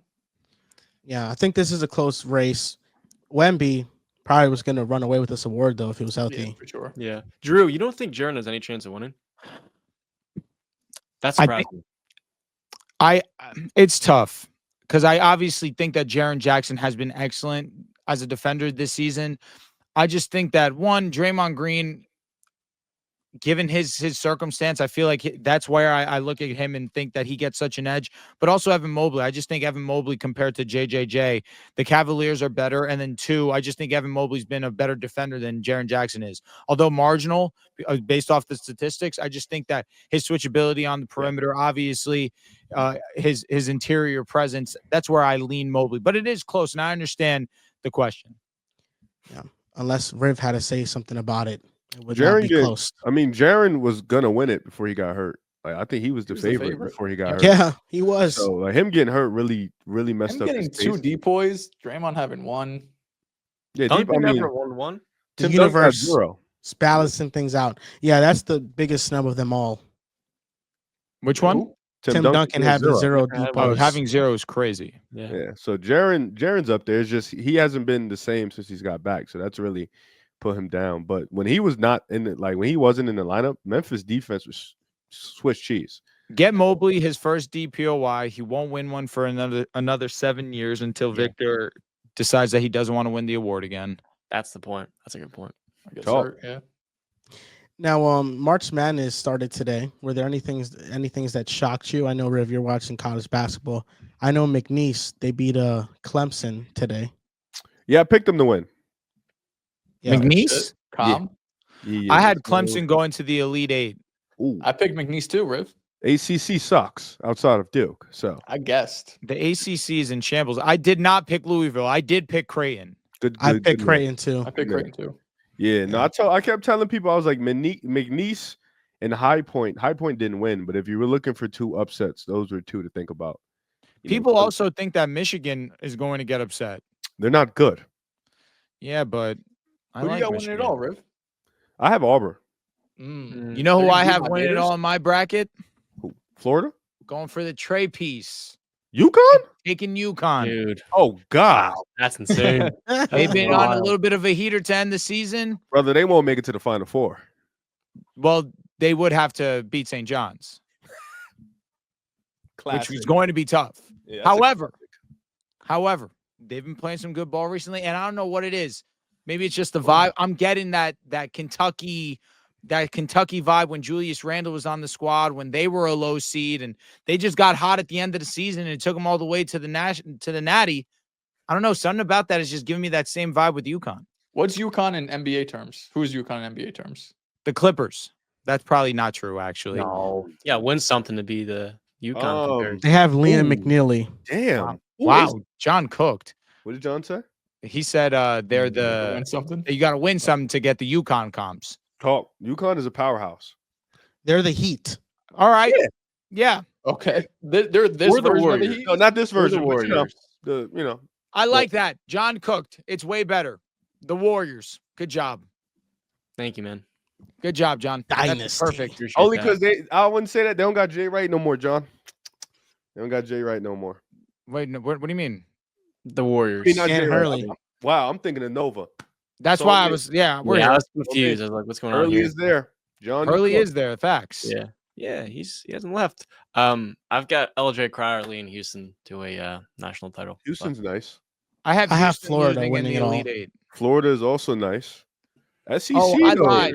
I had Clemson going to the round of 16, not Oh. going to the Elite Eight. not that bad. No. Yeah, not that bad. Oh yeah. So the other podcast, we had this free square. If you guys wanted to use it, it was well, you guys can't use it anymore because the game happened. But if you still want to play on Prospects, you can. We have the code on the top right. Use code PAS. Play $5, get $50. And I was noticing that when I was watching the Auburn broadcast today, that it's not Johnny Broom. It's like Jonai Broom. Oh wow, Yeah, it's like it's like Jonai. that's a dope name. Yeah, I thought it that's was how Johnny. it's pronounced. Yeah, Sorry, I thought it was, Janai. yeah, I thought it was Johnny too, and then I was like, okay, he just said his name in a really cool way. That wasn't Johnny, so I was like, okay, we got it. He probably got it right, but no, you guys can play on Prize Picks for March Madness tournament. There's also NBA going on, MLB going on. Yeah, I have Drake winning, beating Missouri. I have Utah State winning, beating UCLA. I have UC San Diego beating Michigan, and I have Texas Tech winning and Mississippi State winning tomorrow. Yeah, how about the no-show from Trey Johnson last night in the fourth? I mean, in the second half, down Tough couple pick for points. Texas. They were supposed to be nice. Yeah, he was playing really well, and then he just shot them out of it late in the game. Just Be took like some that, man. bad jumpers. Be like Yeah. that. Do be like that. It kind of felt like Anthony Edwards. You know, did you hear what he said post game? He said that I work hard to take those shots. I'm gonna take those shots. Wilder was crashing out. He said Ant's not clutch. Yeah, he was going crazy on the Crashing out timeline. last night. Yo, Trey Johnson reminds me so much of Colin Sexton. So much. Bigger, See, probably slower. 6'4", 6'5". Yeah, A but little slower.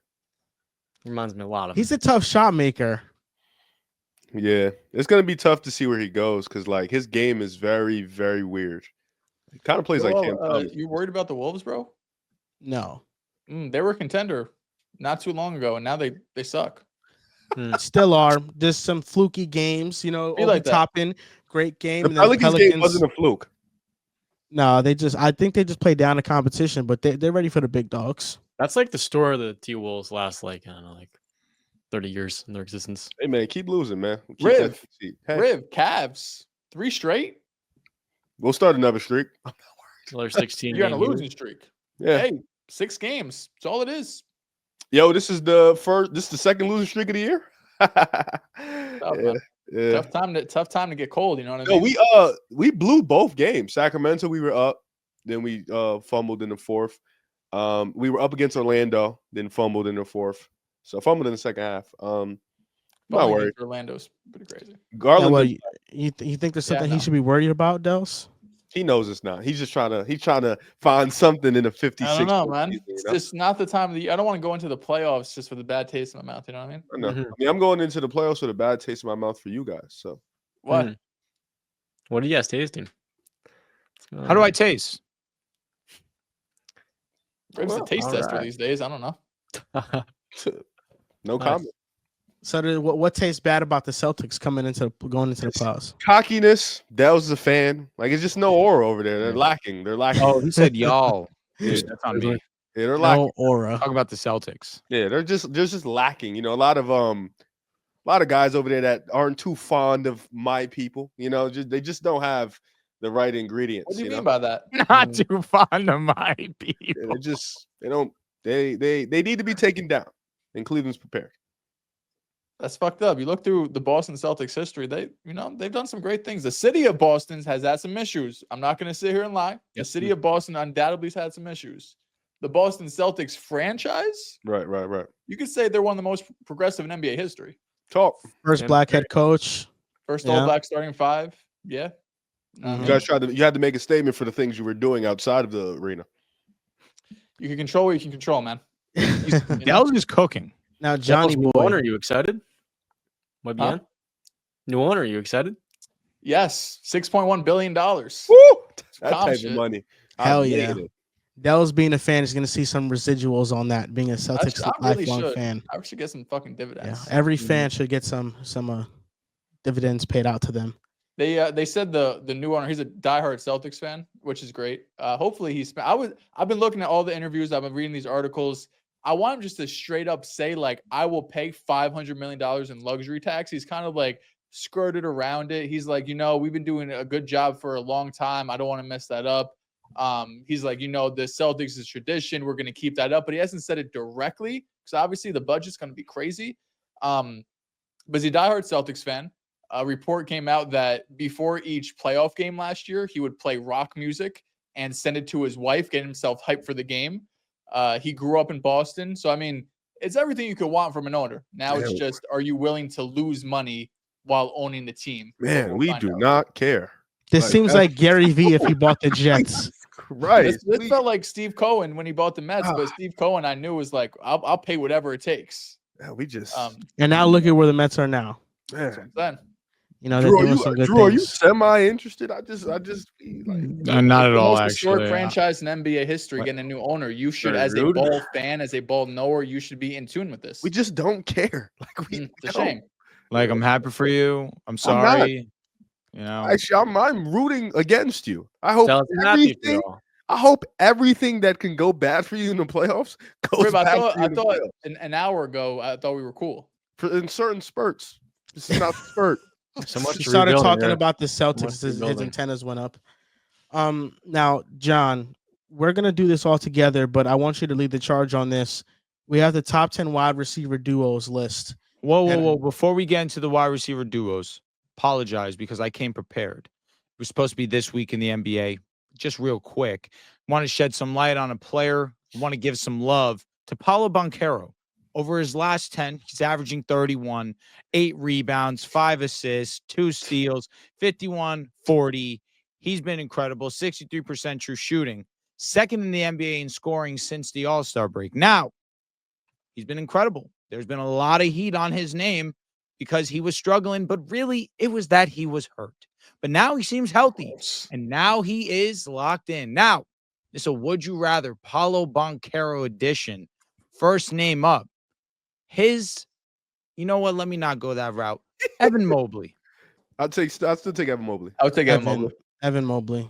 Evan Mobley, 2 years, different conversation. Alperen Şengün. Give me Banchero. Paulo. Give me Paulo. Paolo for sure. Zion Williamson. Zion. Banchero. Taking health into account, I would take Paulo. Yep. I threw this one in as like a let's breeze through it, Zion, but I knew one of you weasels would say the Can't wrong trust thing. him. Can't trust him. Zion's played 30 games this season. I'm sorry, I'm going with Paolo. And what has he done in those 30 games? He's been amazing. Dominate. Been amazing. What's the record? If you're missing half That's the not season, him. how can I roll What's team the rating? Magic's record? So I just want to Probably sneak better this than in the there. I want to sneak this in there. You had the Apollo stats, right? Last night he had 31, -7. Franz had 20, +18. I don't know. Joe, I watched that game. Mark. Franz wasn't no +16, brother. I'm sorry, that shit is rigged, bro. Oh my god, he was so not good. He's so Joel's an undercover Paolo hater. I just want to get that. Undercover. He's not undercover about it. Yeah. He's out in the relax. open. No, All this- right, this- Zion he's a Williamson. fucking drug lord. Let's Yeah. lock in. Zion Williamson. Zion. Banchero. Paulo. Paolo. Yeah, you guys need help. Joel, thank you for knowing basketball. I mean, yeah, you Bro. watched him play. It's pretty clear. Yeah. You give How many Paolo times have Banchero you the watched supporting him cast actually Zion's play? had, he would do a lot more. How many times? Zion's did he play? supporting cast has been on the had IR a all season. Drew, you said on the pod yesterday, availability is the best ability. Be Did consistent. I say that? You did. Yeah, I didn't mean it. Next name. I can tell. Jaren Jackson Jr. Triple J. Jaren Jackson. Ooh, give me Mhm. Banchero. I think I'll take Paulo too. Similar convo to Evan Mobley. We're in 2 years. I'm gonna go with Paolo. Pascal's. Well, John, this Why is don't a you would pick you him now, rather. then? John? If you're gonna This pick is him, a in would 2 you years, rather. pick him now. Yeah, John is pissing me off. I'm gonna pick this player later. Fuck you. John is Paolo pissing Banchero. me off, bro. What do you The whole mean? point of would you rather is how does it age? You don't get both players. All right, yeah, my fault again. I'll go No, Paolo his- Banchero. Like that one? I loved it. I fucking loved it, John. All right, so who are you taking, Jaren Jackson or Paolo? Paolo Banchero. All right, Paolo. next Hurt name, my soul. Hurt my soul. Pascal Siakam. Banchero. Paulo. Paolo Banchero. What does Paolo Paolo do Banchero. better Youth. than The Pascal? youth. Give me the youth. I'll take the youth. Better ball handler. I just get so mad with you guys sometimes. Proud of Scotty Scott. Barnes, Oh, Paulo. God. Paolo Banchero. Banchero. Paul George. Paulo. Paulo. Banchero. I did that to you, Riv. I hope you felt that. Give me Brandon Pajemski over Paul George. That's what I'm Wow. going Bro, what happened to you? This Paul George stinks. I don't know him. He's been injured, bro. He's been getting Fuck you being a injections in Paul his George fan, pinky. guys. Yeah, Julius Randle. oh Paulo. God, Banchero. Paolo Banchero. Last two names. No, Joel. Wait, Joel. Oh goodness. Two-time All-NBA Oh performer. my God. He's Can you led his let him team to the cook? playoffs twice. He's cooking. I don't know. Paulo. I look at Paulo. His game isn't that much different than Julius Randle. Damn. Paulo's battled his team to the playoffs twice before Randall, younger than Randall. Yeah, I'll go with Paulo. Mm. I'll go with Paulo. All right, last two names. Chet Holmgren. Chet. Banchero. Paolo. Keeping I'm the fine same with that. energy. Keeping I'm the same good with energy. that. I'm good with that. Last name up. Franz Wagner. Franz. Banchero. This is what I'm saying. Paulo. What are you gonna say, John? He's an undercover Paolo Banchero here. He's out in the Not open. undercover. Yeah. He's You, so you, subtle. you used to be He's very so subtle with the shots that he takes, but when There's he nothing takes them, subtle. No, he's not. John. You used to be so much of a fan of I'm a Franz. France fan. You told me Jalen he was Brown's good. not better than Jason Tatum. Same with that. Paolo's Well, not exactly Jason what I said Tatum. here. It's an analogy. It's a comparison, but it's not perfect one-on-one comparison. John, we know how you Very feel about far. Jason Tatum, man. What's Keep up? it pushing. We We know how do. you feel about Jason Tatum. We I'll do. tell you what I do think about Tatum, and I'm going to tell you something here that a lot of people, this has been bothering me. The Celtics are the best duo in the NBA, and I'm tired of people saying they don't. It bothers Thank you, me. John. I That appreciate shit's crazy. But he's not a superstar. Here we go again. He's a top 5 player. Go with that. But So- not a No, superstar. no, John. All right, before we do anything else, I John, despise this conversation. is Steph Curry a so much. superstar? Yes or no? What? Is Steph Curry a superstar? Yes or no? He's a megastar. Nah, He's cooking. So what is LeBron James a superstar? Yes or no? He's the GOAT. He's the megastar. So where was this 2 weeks ago, John? We talked A week about it. ago. We talked about Talked about it. Thank it. Me you. and John talked about it. All We right, talked that's about it. you know what, and John, again, like I did early in the show, I'm going to do now, man to man. I appreciate that. We I on genuinely do. Wilder's show Objectively featuring biased. John Tortorelli and River Brown, objectively biased. We had a conversation, and John realized maybe he was being a little too harsh. Thank John you. decided that he wanted to give a different approach, and he gave them different terminologies. I will say, John looked at the bigger picture, and he Thank decided you, John. he's Wait, being a wait, little too what? hard. What's the terminology for Tatum now? That's a good question. I don't It's a wanna fair upset question, you. John. Well, he's an NBA champion, the championship #1. He's an How many elite All-NBA? franchise base, It's a good amount. 4-time All-NBA, soon to be 5, and a perennial top 4 MVP candidate. Which makes him Wow, this is hard for you. so is Luka a superstar? Because he has similar accolades to what you just listed. No ring. Yeah. And no ring. No ring. It's all good, gang. You can say it. Yeah, Yo! that's not my criteria, but Wait, last question, Riv, and then you can speak. I apologize. You know, Yeah. you can go say as much as you want. Is Wemby a superstar? he will be. There we go. He will be. Not yet. Okay. He will be. Okay. Consistency. Now, Yeah, I so- think he's on phenom. He will So be. John and think he Riv, is. as the correspondents on this show that are on Objectively Biased, Yes. there's just moments that you put one phrase in front of the other, you know, because last show, John, it felt like you put the bias in front of objective, but this time you're putting the objective in front of the biased. Yo. What a cook with gas right there. Any ticket shot for the quarter. I like that. And that's why they call it Objectively Biased. John, I still want an answer. John, getting one. it's okay to say Tatum's a superstar, dude. It's really all right. Dehls, I promise you're not getting one. You're Oh, a Tatum hater. You already You're said a he's Tatum not hater. a superstar. You What are a could Tatum possibly hater. be now? You're a Tatum hater. I'm a Tatum fan. I've always been a fan. Couldn't tell. This is what bothers me. I don't think he's in the top 4. But I Okay, think he's a top 5 player. okay, but what don't I want? Is that Thanks for what I that. don't want to hear? I think that's fine. Is Anthony Davis a superstar? No. Has he ever been? It's been close.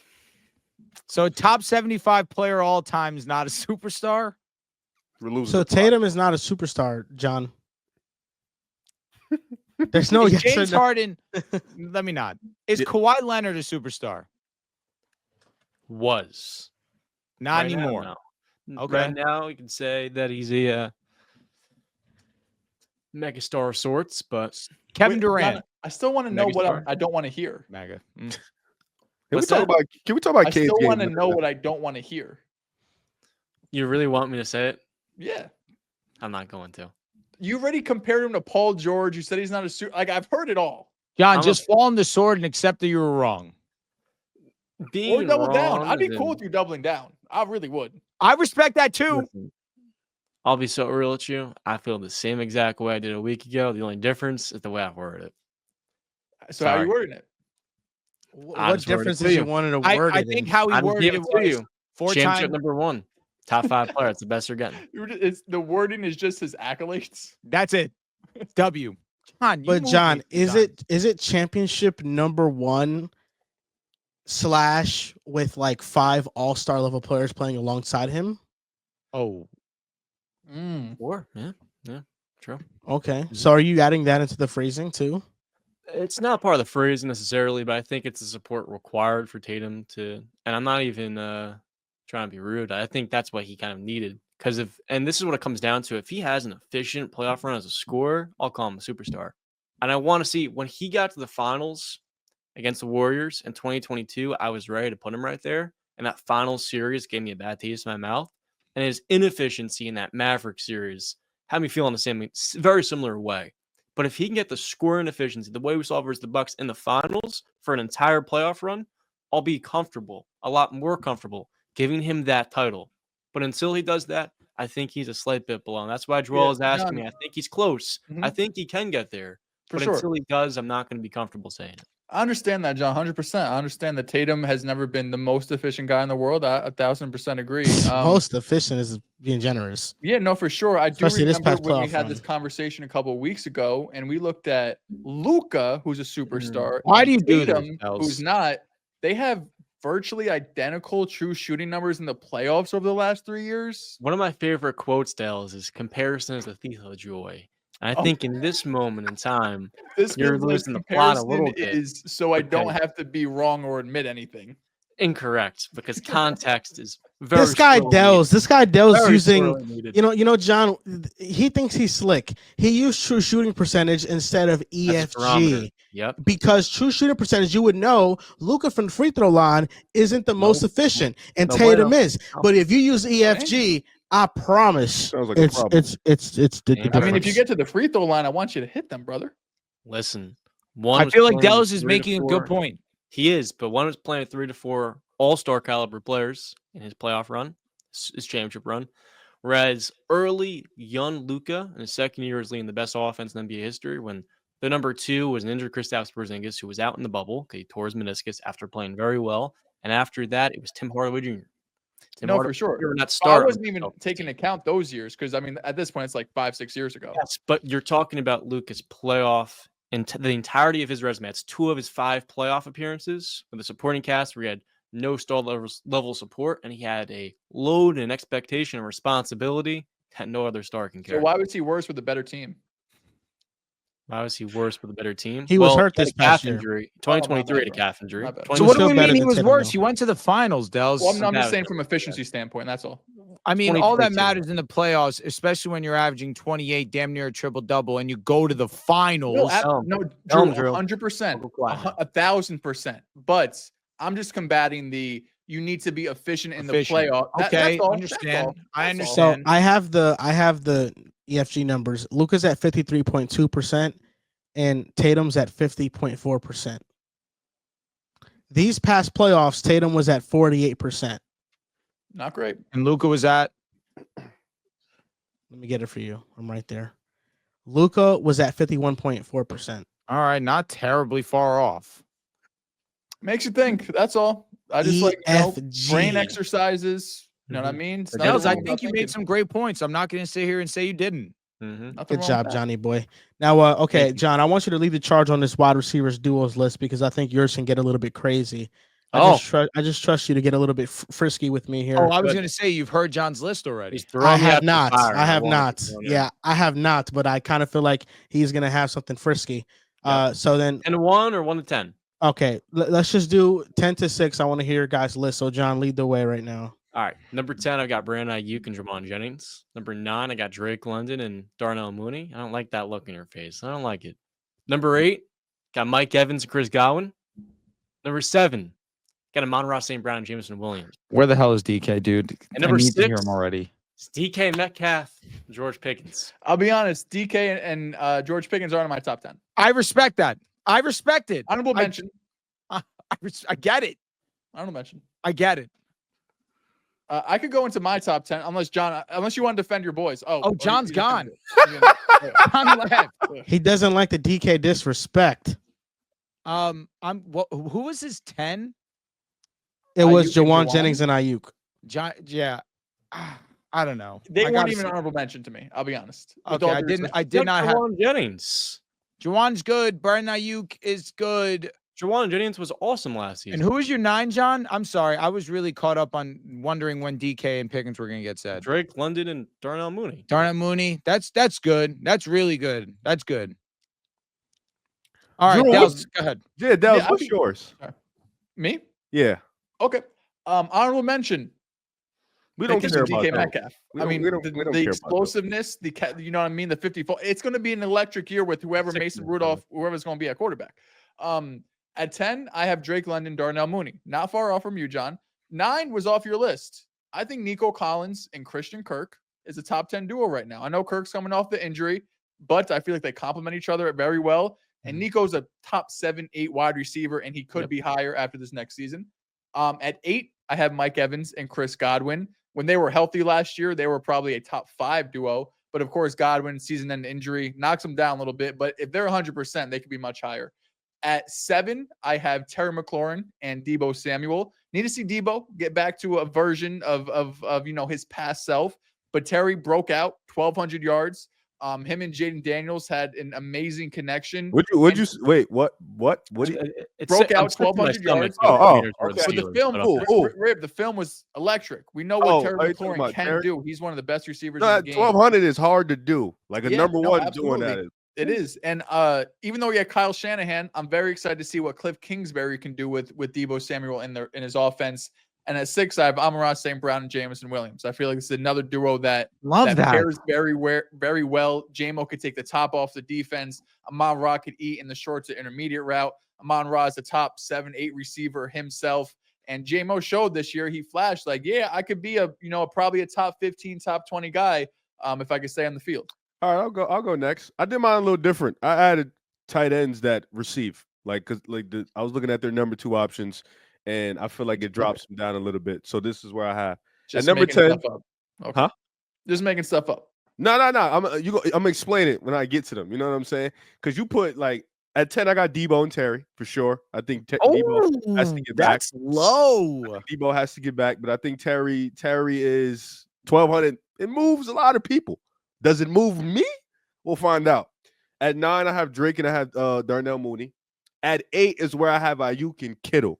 Now, I put Kittle over Juwan Jennings because I feel like if you put Ayuk and Juwan Jennings, I feel like Kittle was the number 2 guy for them. Arguably, their number 1 guy in the pass catching department. Can you argue that the duo is Juwan Jennings and George Kittle? Yo, Last year we can have that's the real because Kittle's in the duo. So we can have He's Best the player in one. He's the football. one. Is this cheating here? I mean, Kittle is a tight end. He It's is cheating for kind of sure. cheating. I don't know if you missed that. He said that he we included can call tight it ends. cheating, but I'm putting Kittle on that list. So number 7 for me is Moran Jameson. And then number 6, I cheated again. Jacoby Myers and Brock Bowers. Yeah, they're up there for sure.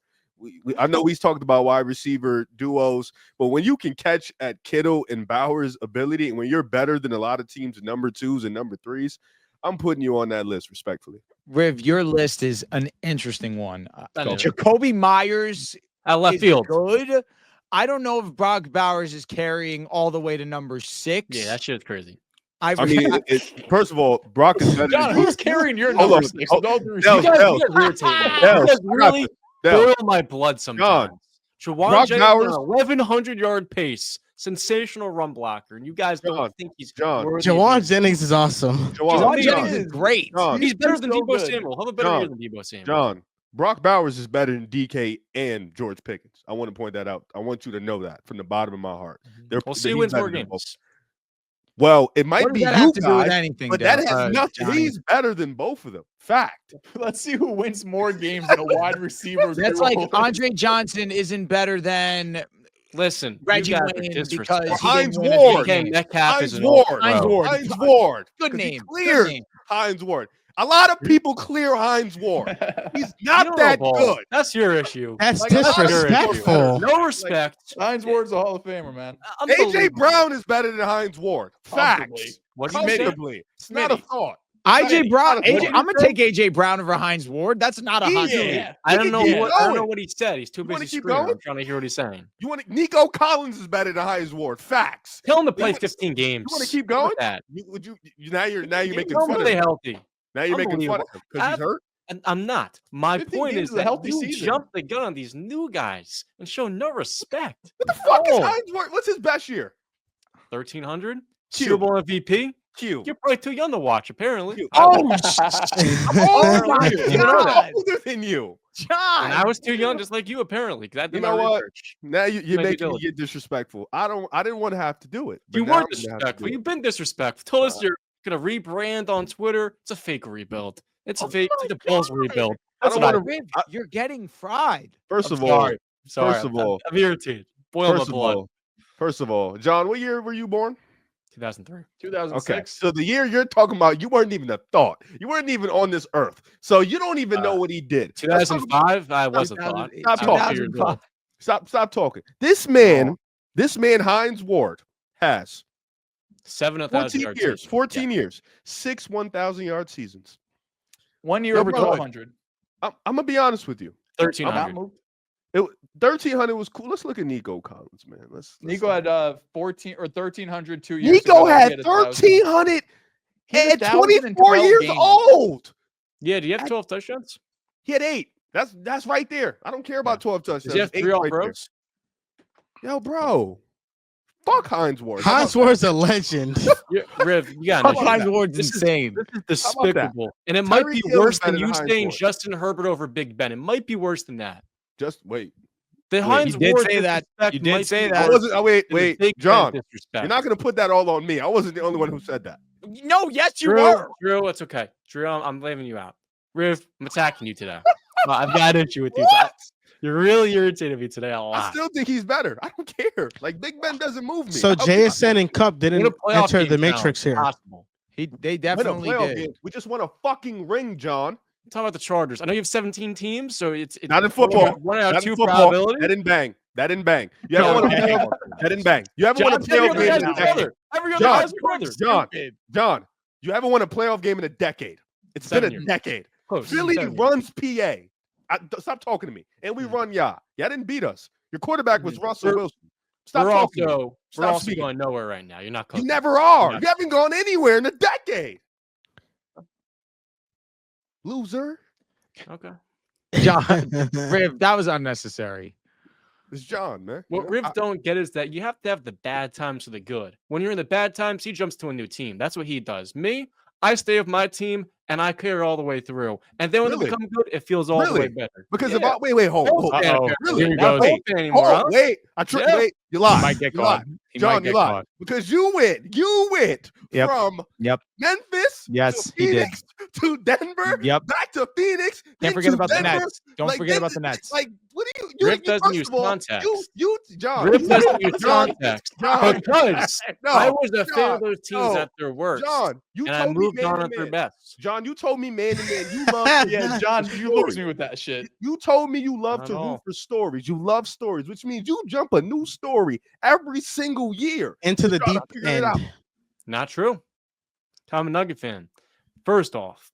Secondly, what I told you is that I was a Suns fan at their absolute worst. When Isaiah Cannon was their starting point guard, Tyler Ulis. And when they went to the finals, I was less of a fan.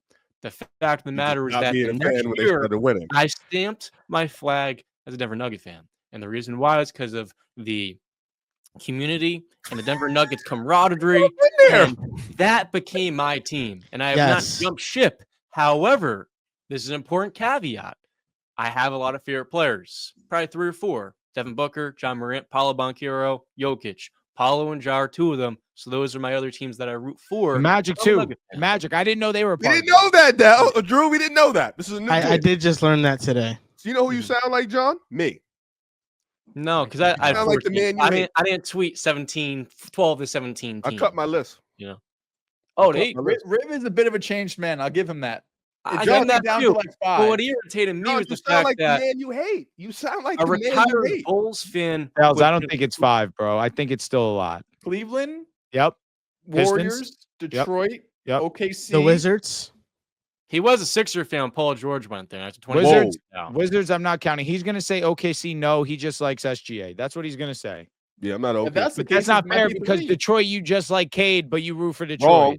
Wrong. Does Philly count as half a team? Who else do you like? Oh, sorry. I was there for Cade. I was there for Ivy. I was there for Dirk. For Ivy. What? Yo, Joel, you ever heard him be an Ivy fan? You would let me know. He's an Ivy fan. I think he is an Ivy fan too. Where is this from? You're not as loud on Ivy as your other dudes. No, but I'm a fan of Ivy. I will say Detroit. I'll give him that. He fell off on OKC. Yeah, that's fine. I have a Thunder jersey because he fell off on OKC last year. Yeah, we could take them off. With SGA. Oh, knew that was happening. SGA till I die, man. The Wizards and 76ers count Paul George and Jordan Poole as half? No, they're gone. He's done with Paul George. He doesn't. But he was at the start of the season. He was. John, what do you think it tells you that once Paul George gets asked, he was done? He's out. That's what I'm saying. The Steelers are in their worst moment, and you want to know what? Yes, last night my brother Joe came over. You want to know what we were watching? Chris Hogan 2017 playoff highlights versus Steelers. You have nothing 180 yards. You have nothing new to watch. You can't watch suffering. No, he's literally talking about a disaster class from the field. I stayed the course. Chris Hogan highlights. I stayed the course. And my brother Joe's exact words to me was, so do I, John. I got a story time. My brother Joe was a Chief fan when they weren't very good because of Chris Holmes in the early 2000s. And he stuck with them through some of the worst days when they were a dog shit team. And it's a pretty cool story where once they got Alex Smith and Andy Reid, they immediately became a playoff team. And they progressed. But for 5 straight years, they're getting knocked out every year in the wild card.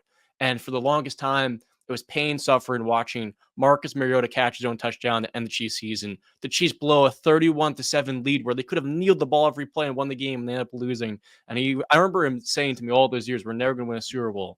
And now after watching the Chiefs win 3 Super Bowls in the last 6 years, his words are, I needed those days to really appreciate some of those highs. What's the point? We talked about it last night. He came over, and I'm telling him, he's like bullshitting me about the Killer Bees, and I'm talking to him about how we never won a Super Bowl.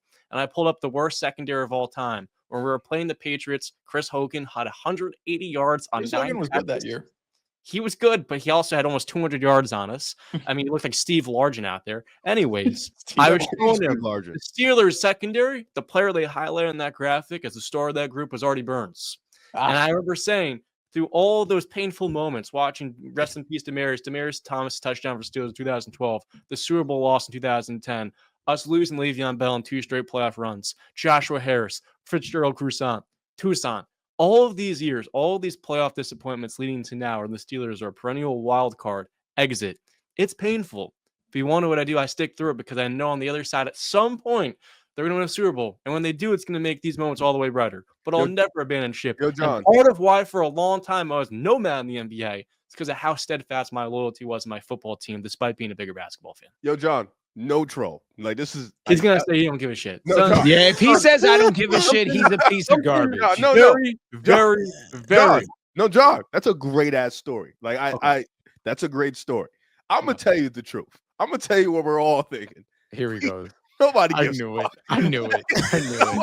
He's Listen, such an asshole. John, there's been Miami Dolphin fans that thought the same way you probably thought, and they've been in misery for my dad. 40 years. Correct. 30 years. My There's been dad Jets does not fans. like the We have Dolphins. Jets fans that have been miserable their whole entire life. I enjoy the But pain. John, there is a way where you can see some brightness and some light on the other side of the tunnel.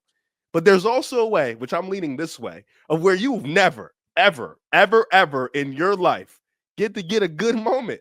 It's unfortunate, and I feel bad for you. I truly do. You're the front runner. So he's gonna talk big. You're gonna be a front runner and Lombardi. Lombardi.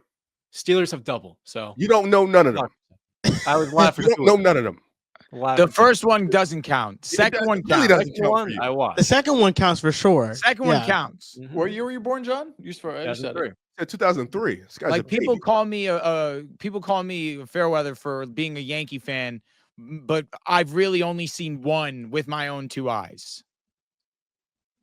I'm just saying, John. All right, let's get back to this top 10 list. This got muddy quick. Yeah, what's your list, Drew? All right, so my honorable mention is JSN Cup. I also do have honorable mention Nico Collins and Christian Kirk. My number 10 is DK and Pickens. My number 9 is Drake and Mooney. I feel like Drake London, I just feel he ascended last season, and Mooney also was one of the more underrated number 2s, especially early on in the season. I think that Drake London has the skill set. He has the ability to do a little bit of everything, and he has some of the best hands in the league. Mike Evans and Chris Godwin. If Chris Godwin didn't get hurt, this probably is a top 5 duo in the league. I think that's the only reason why they're lower on my list. Number 7, I have Debo and Terry.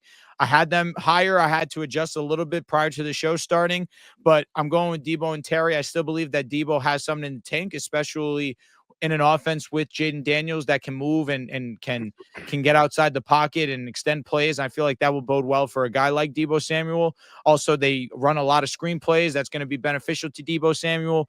And then Scary Terry was one of the best surprises of last season. And number 6, Amon-Ra and Jameson Williams. I told you all about Jameson Williams, and he did the rest of the talking for me. I love you, King. Let's stay the course, and let's stay locked in on football. And Amon-Ra St. Brown is one of the best receivers in the National Football League. We always knew. The real always knew. But number 6. Yes, Riff. Question. Who do you guys think is primed to have a better year if they're both healthy? Cooper Kupp or Deebo Samuel? Deebo Samuel. Cooper Kupp is kind of washed. I feel like Deebo kind of is too. No, he is too. I don't think he's the same player. I was thinking about he's injured too all the time. My honorable mention here was London and Mooney. I think Drake London, Mooney's good, but I think London's carrying this duo a lot. I think Mooney's a good player, but number 10, and they're holding on by a string, is McLaurin and Deebo Samuel. And I think Terry McLaurin, his spot is solidified, but Deebo Samuel, his fall off is the reason why they're number 10, because I don't think he's the player he used to be. And between him and Darnell Mooney, who gets more open, it's Darnell Mooney. But against zone, you can kind of talk yourself into Deebo. Number 9 is DK and Pickens. I think Terry's better than DK, but I think Pickens is better than Deebo. Number 8 is Amon-Ra and Jameson. Number 7 is Nico and Kirk. I think Nico Collins just being an elite tier wide receiver, and then Kirk being one of the better slots moves him up a lot. Number 6 is Mike Evans and Godwin. I'm just assuming they're healthy, and that'll be my 10 to 6 if we're taking injuries to account, Christian Kirk has gotten banged up in the last 2 seasons. That's the only reason why I'm not. And Nico. And Nico too. That's a good point, Riv. I trust the health of Nico. I believe in him. Although it's fair, he did get hurt last year. It was a hamstring injury, not an ideal one.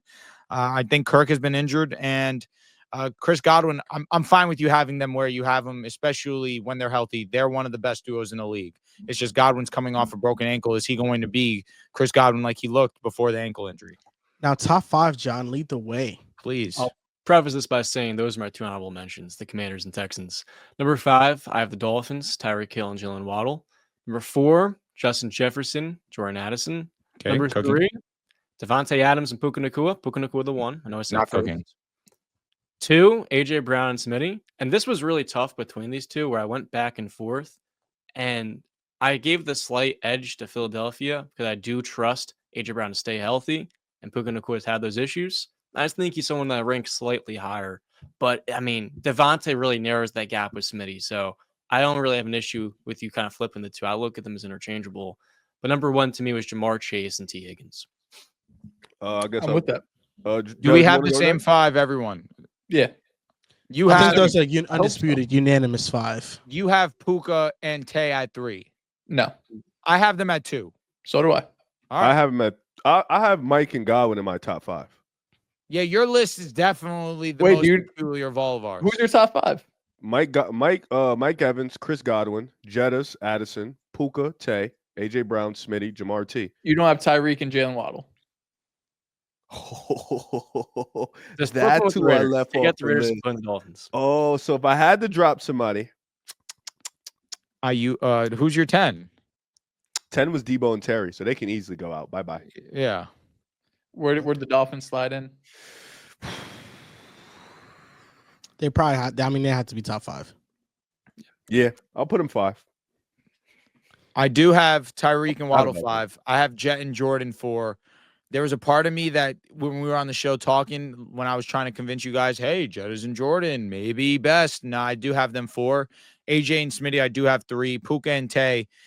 If you compare the two of them, John, this is why I'm kind of surprised you got to the outcome that you got to. I understand that AJ Brown's AJ Brown. He's definitely the best or more in their prime of the two between Puka and Tay as well. But Tay is still one of the best receivers in the league, and Puka Nacua is one of the best receivers in the league also. Yeah. We're talking about 2 top 10 guys. We're talking about maybe 2 top 7, 8 guys, potentially, how you still feel on Devontae Adams. And I don't think that is it a ginormous gap between AJ and these 2 guys? I don't think so enough for me to not have them over AJ and Smitty. So that's why I have them 2. And then 1 Jamar and T. They should be 1. The top 5 is pretty undisputed. I think the list that John said is my exact same list. I have AJ and Smitty over Puka and Devontae. An interesting tidbit on T. Higgins. Now, T. Higgins, his contract is a little fake with the Bengals because this is from Pro Football Talk on the Higgins contract. Nothing in 2025 is guaranteed. However, the $20 million roster bonus is earned 5 days after Higgins puts pen to paper. The only true full guarantee at signing is the $10 million 2026 offseason roster bonus. The Bengals have, as a practical matter, a year-to-year option. They can pay him $35.9 million for 2025 if he dresses for every game and earns the $2 million in per game roster bonuses, and they can move on before 2026 base salary becomes fully guaranteed, and it's not guaranteed for injury.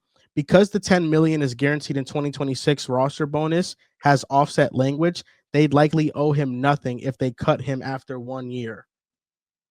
Well, they wouldn't cut him. Yeah, you're not going to come and not play. But trade him, I guess. But there's like no guarantees past this year for T. Higgins on his contract. That's good work for the Bengals.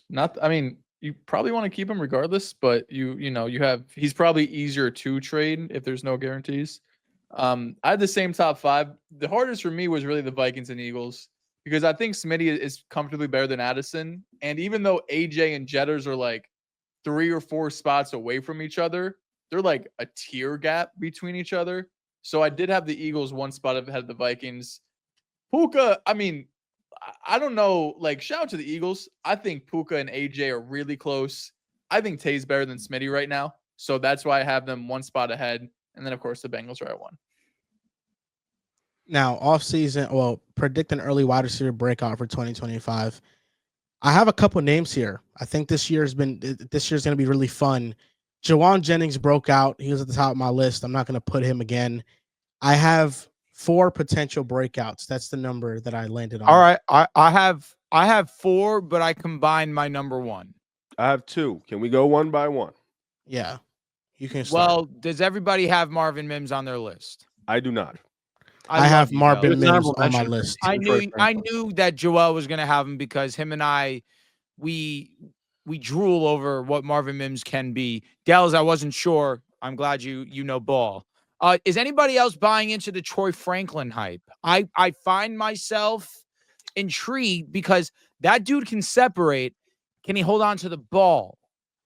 Those are my 2 honorable mentions, both Broncos receivers. Okay, John. Love that, John. Okay, so you can go because Marvin Mims was one. So, Riv, who's your guy? All right, so I'll start it off with drum roll, please. Rome Odunze, and I think that's going to be my first guy that I'll bring up. Listen, man, they had a rough year last year. I'm not going to say they didn't. In terms of just the play calling, the lack of activity on the field, the lack of connectivity between their quarterbacks and their wide receiver, it was really dreadful to watch. And then the offensive line wasn't great. Caleb wasn't great. It was shocking to me that I found out DJ Moore had 966 yards. Don't know how he got there, but he did get there. I think Rome Odunze with Keenan Allen, departing, I think he's primed for a breakout year. I think with the way Ben Johnson's going to use him, I think with the way he's going to be integrated into that offense, Caleb Williams, I think is going to have a bounce. Let me not say bounce, but he's going to have a better sophomore campaign than a freshman campaign. I think he's going to be really good. And I think with Rome Odunze, he is going to, because he kind of got lost in the sauce in terms of with Malik, with BTJ, and with Marvin Harrison Jr. He was one of those guys. He was a first-round pick. He was a guy that was supposed to be extremely talented and kind of got lost in the Chicago shuffle. I think he's going to be, primed for a big year, and I think he's going to have that with Brian Johnson. I'll rattle off the next 2 names because I don't think you guys have them. Jordan Addison was my next guy. He had 900 yards last year. Really had some big games towards the middle end of the year, especially when they really started to hone in on just Justin Jefferson. And then when TJ Hawkinson came back, you saw Jordan Addison have some big games. I think this is the year we could see 1,200 yards from him. I think, especially with JJ McCarthy, I believe in his breakout. I believe in the fact that not say breakout. I believe in his big rookie year. I believe in JJ McCarthy that much. And I think Jordan Addison is going to be a product of that. I think he's going to benefit from that. So I think Jordan Addison is going to have a really, really big year, especially with the way Minnesota runs their offense. I think with them helping out on the offensive line, that's going to be really big for them. And my final guy is going to be Josh Downs, man. It's been a lot of up and down with the Colts in terms of just their offensive weapons, in terms of just their quarterback play. Guys, at first you saw last year, guys were dropping passes. Then you saw AR be inaccurate. It was just a lot of mishap with that offense with the Colts. I really love Josh Downs' game, especially in the intermediate, in the short route. I really love the way he plays football. And I think even if it's Daniel Jones, I think he'll perform really good with Daniel Jones. And if we see, improvement from AR's game, I think Josh Downs will perform at a high level just because he can do a little bit of everything in the short intermediate route. He's a guy who can be your safety blanket. He can break down zones. And I really love his game. So those are my 3 guys. That's I valid. like those. I had Josh Downs on my list as well. Marvin Mims was my number 1. Couple just stats when I was looking into him, looking through his PFF profile. He was top 10 in yards per route run last season. That was something that definitely surprised me amongst guys with like 35-ish targets because he didn't have a ton of targets last year. We know the role was limited. 40 of his 54 targets were either behind the line of scrimmage or 20-plus yards downfield.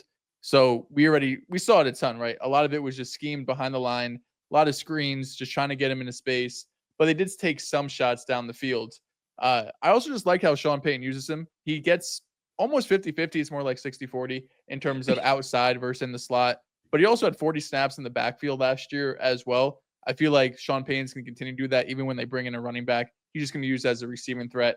And I liked how as the season went on, he got more and more trust. This was a guy that for the first half, really the first like 10 to 15 weeks, he was seeing 15, 20 snaps a week. Then the last 4 games, including that playoff game, he was seen more consistently, like 25 to 30 snaps. So he was more focal point of the offense. He's not someone that was out there for 100% of snaps, but he was utilized more. And we can't forget, this was the first pick in the Sean Payton era, if I'm not mistaken, right? With all the Russell Wilson trades, all the draft picks they used. This was the first draft pick that Sean Payton used when he took over the head coaching job. So he's someone they loved, and they need a wide receiver too to break out. We'll see if they draft somebody. They'll draft somebody, whether that's round 1 who has an impact right away, or maybe someone round 2 or round 3 that has to develop. If that's the case, Marvin Mims probably has the inside track. I love the Josh Downs call. I feel like he's one of the most underrated receivers in the league. He is arguably the best receiver on the Colts. I think A.D. Mitchell has the potential to be better just because of his size. He could play on the outside some more. But right now, I think Josh Downs is the best receiver. 2 of the more under the radar ones that I'd be a bit surprised, but that just caught my eye. Luke McCaffrey for the Commanders. If Debo is washed, if Debo is just not that guy anymore, they only gave a 5th round pick for him. So if he's not good, Luke McCaffrey could take some of those snaps. Again, he didn't have a big role his rookie season, but I feel like when he did get targeted, he made the most out of it. And then Kayshon Boutte.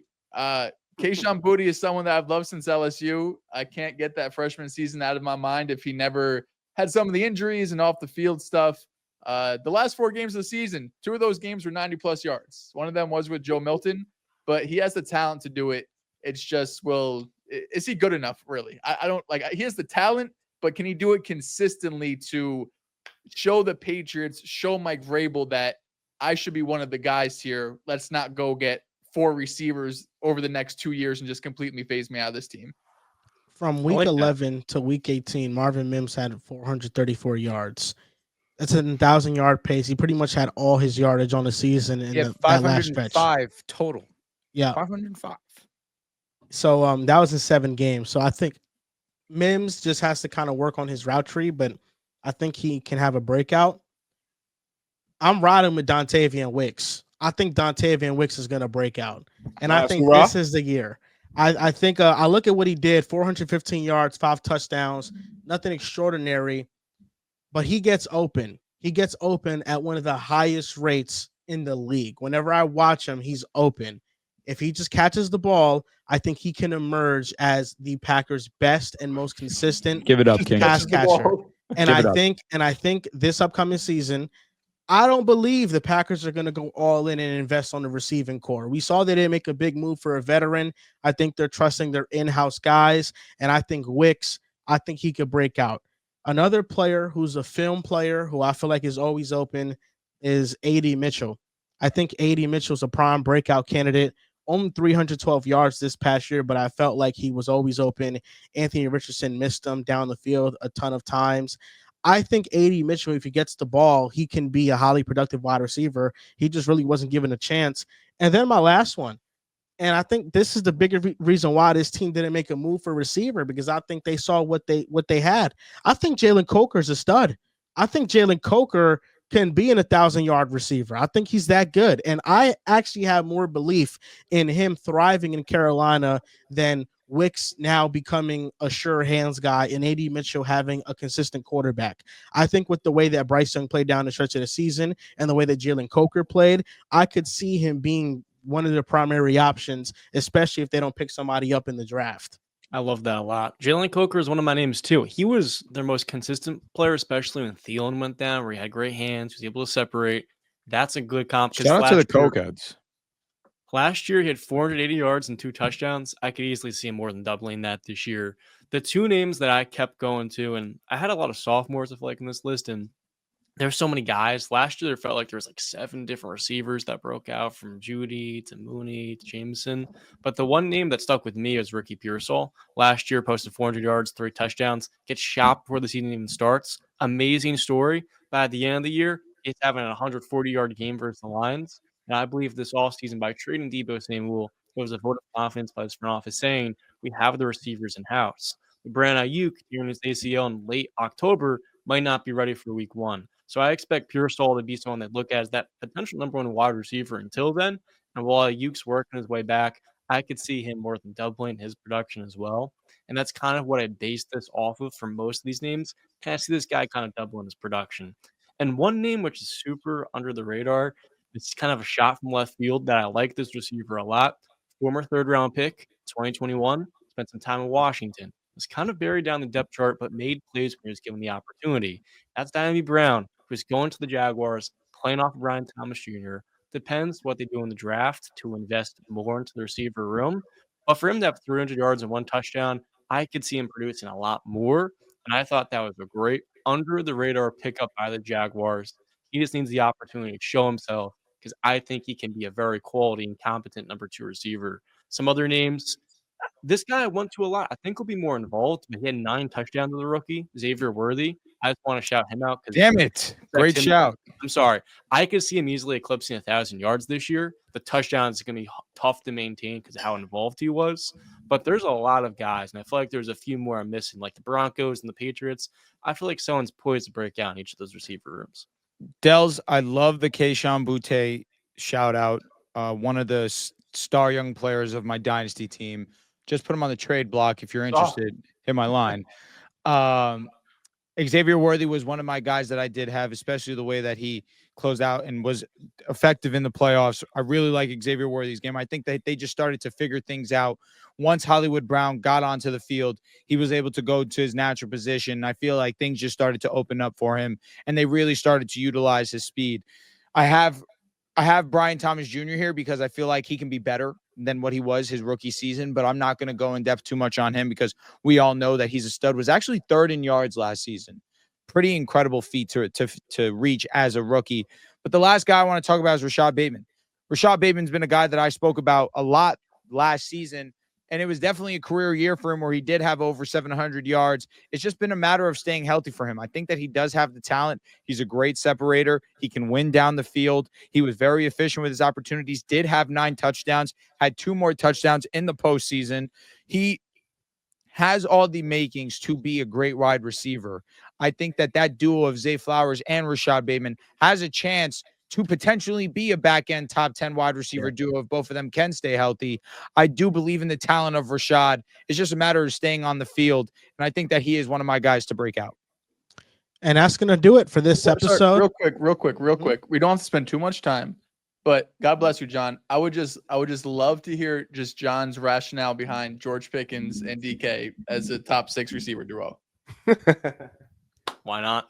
Listen, people really kind of harp on the fit between the two, and I think Calvin Austin really does complement them very well for the intermediate part of the field. Also, DK Metcalf had a down year. I think with how dreadful, people have to recognize just how poor the infrastructure was for Geno Smith to drop back and effectively have full time to get his receivers to the top of his drop. Because that Seattle offense was the foundation was so terrible. I think of like the Bears game where it's a 9-6 game. Neither offense can move the ball down the field. And while Pittsburgh obviously has not been known for prolific passing attacks over the years, I believe the passing game this year will be better because, one, the offensive line should be Who's your healthy. quarterback? Who's the quarterback? We'll get to that. I think it's going to be Rodgers, and the backup plans are us. But if Rodgers is the quarterback with their pass protection, last year lost 2 starters to the season in the O-line, it's going to be better. The run game should be good. I'm hoping to take running back like Quinshon Jenkins in the 3rd round to kind of replace Najee. That's a loss. But my rationale is really just the fact that I think they have complementary receivers next to them. On top of that, DK Metcalf's coming off a down year, but I think a lot of that was the situation that he was in, and he could perform better in Pittsburgh. And I'm honestly really excited to see him this year because it could be the only year they have together.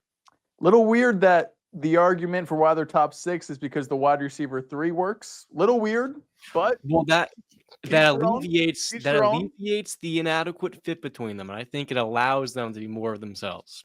Kind of fills in a role that they maybe won't provide as much as you would like. And also, this is an important thing to note, like for a long time, Chris Godwin and Mike Evans viewed as one of the top 5 receiver duos because how well they fit together. But they never, I think the criticism that people have is that they think DK Metcalf's overrated because he was overpaid and maybe he's not a top 5 receiver. he's overpaid. Mike Evans to me is not a top 5 receiver, but the Bucs offense for years had an elite receiver duo with those two. I don't see why that can't be Pittsburgh, man. People don't appreciate quality. They expect the best of the best. Sometimes not what you need. Okay. Good job, Johnny boy. like it. Good, sticking for the Steelers. That's going to do it for this episode 469. You guys can follow us on Twitter at Pick a Side Pod, on TikTok and Instagram at Pick a Side Podcast. Thank you guys for watching, and we'll see you guys next time.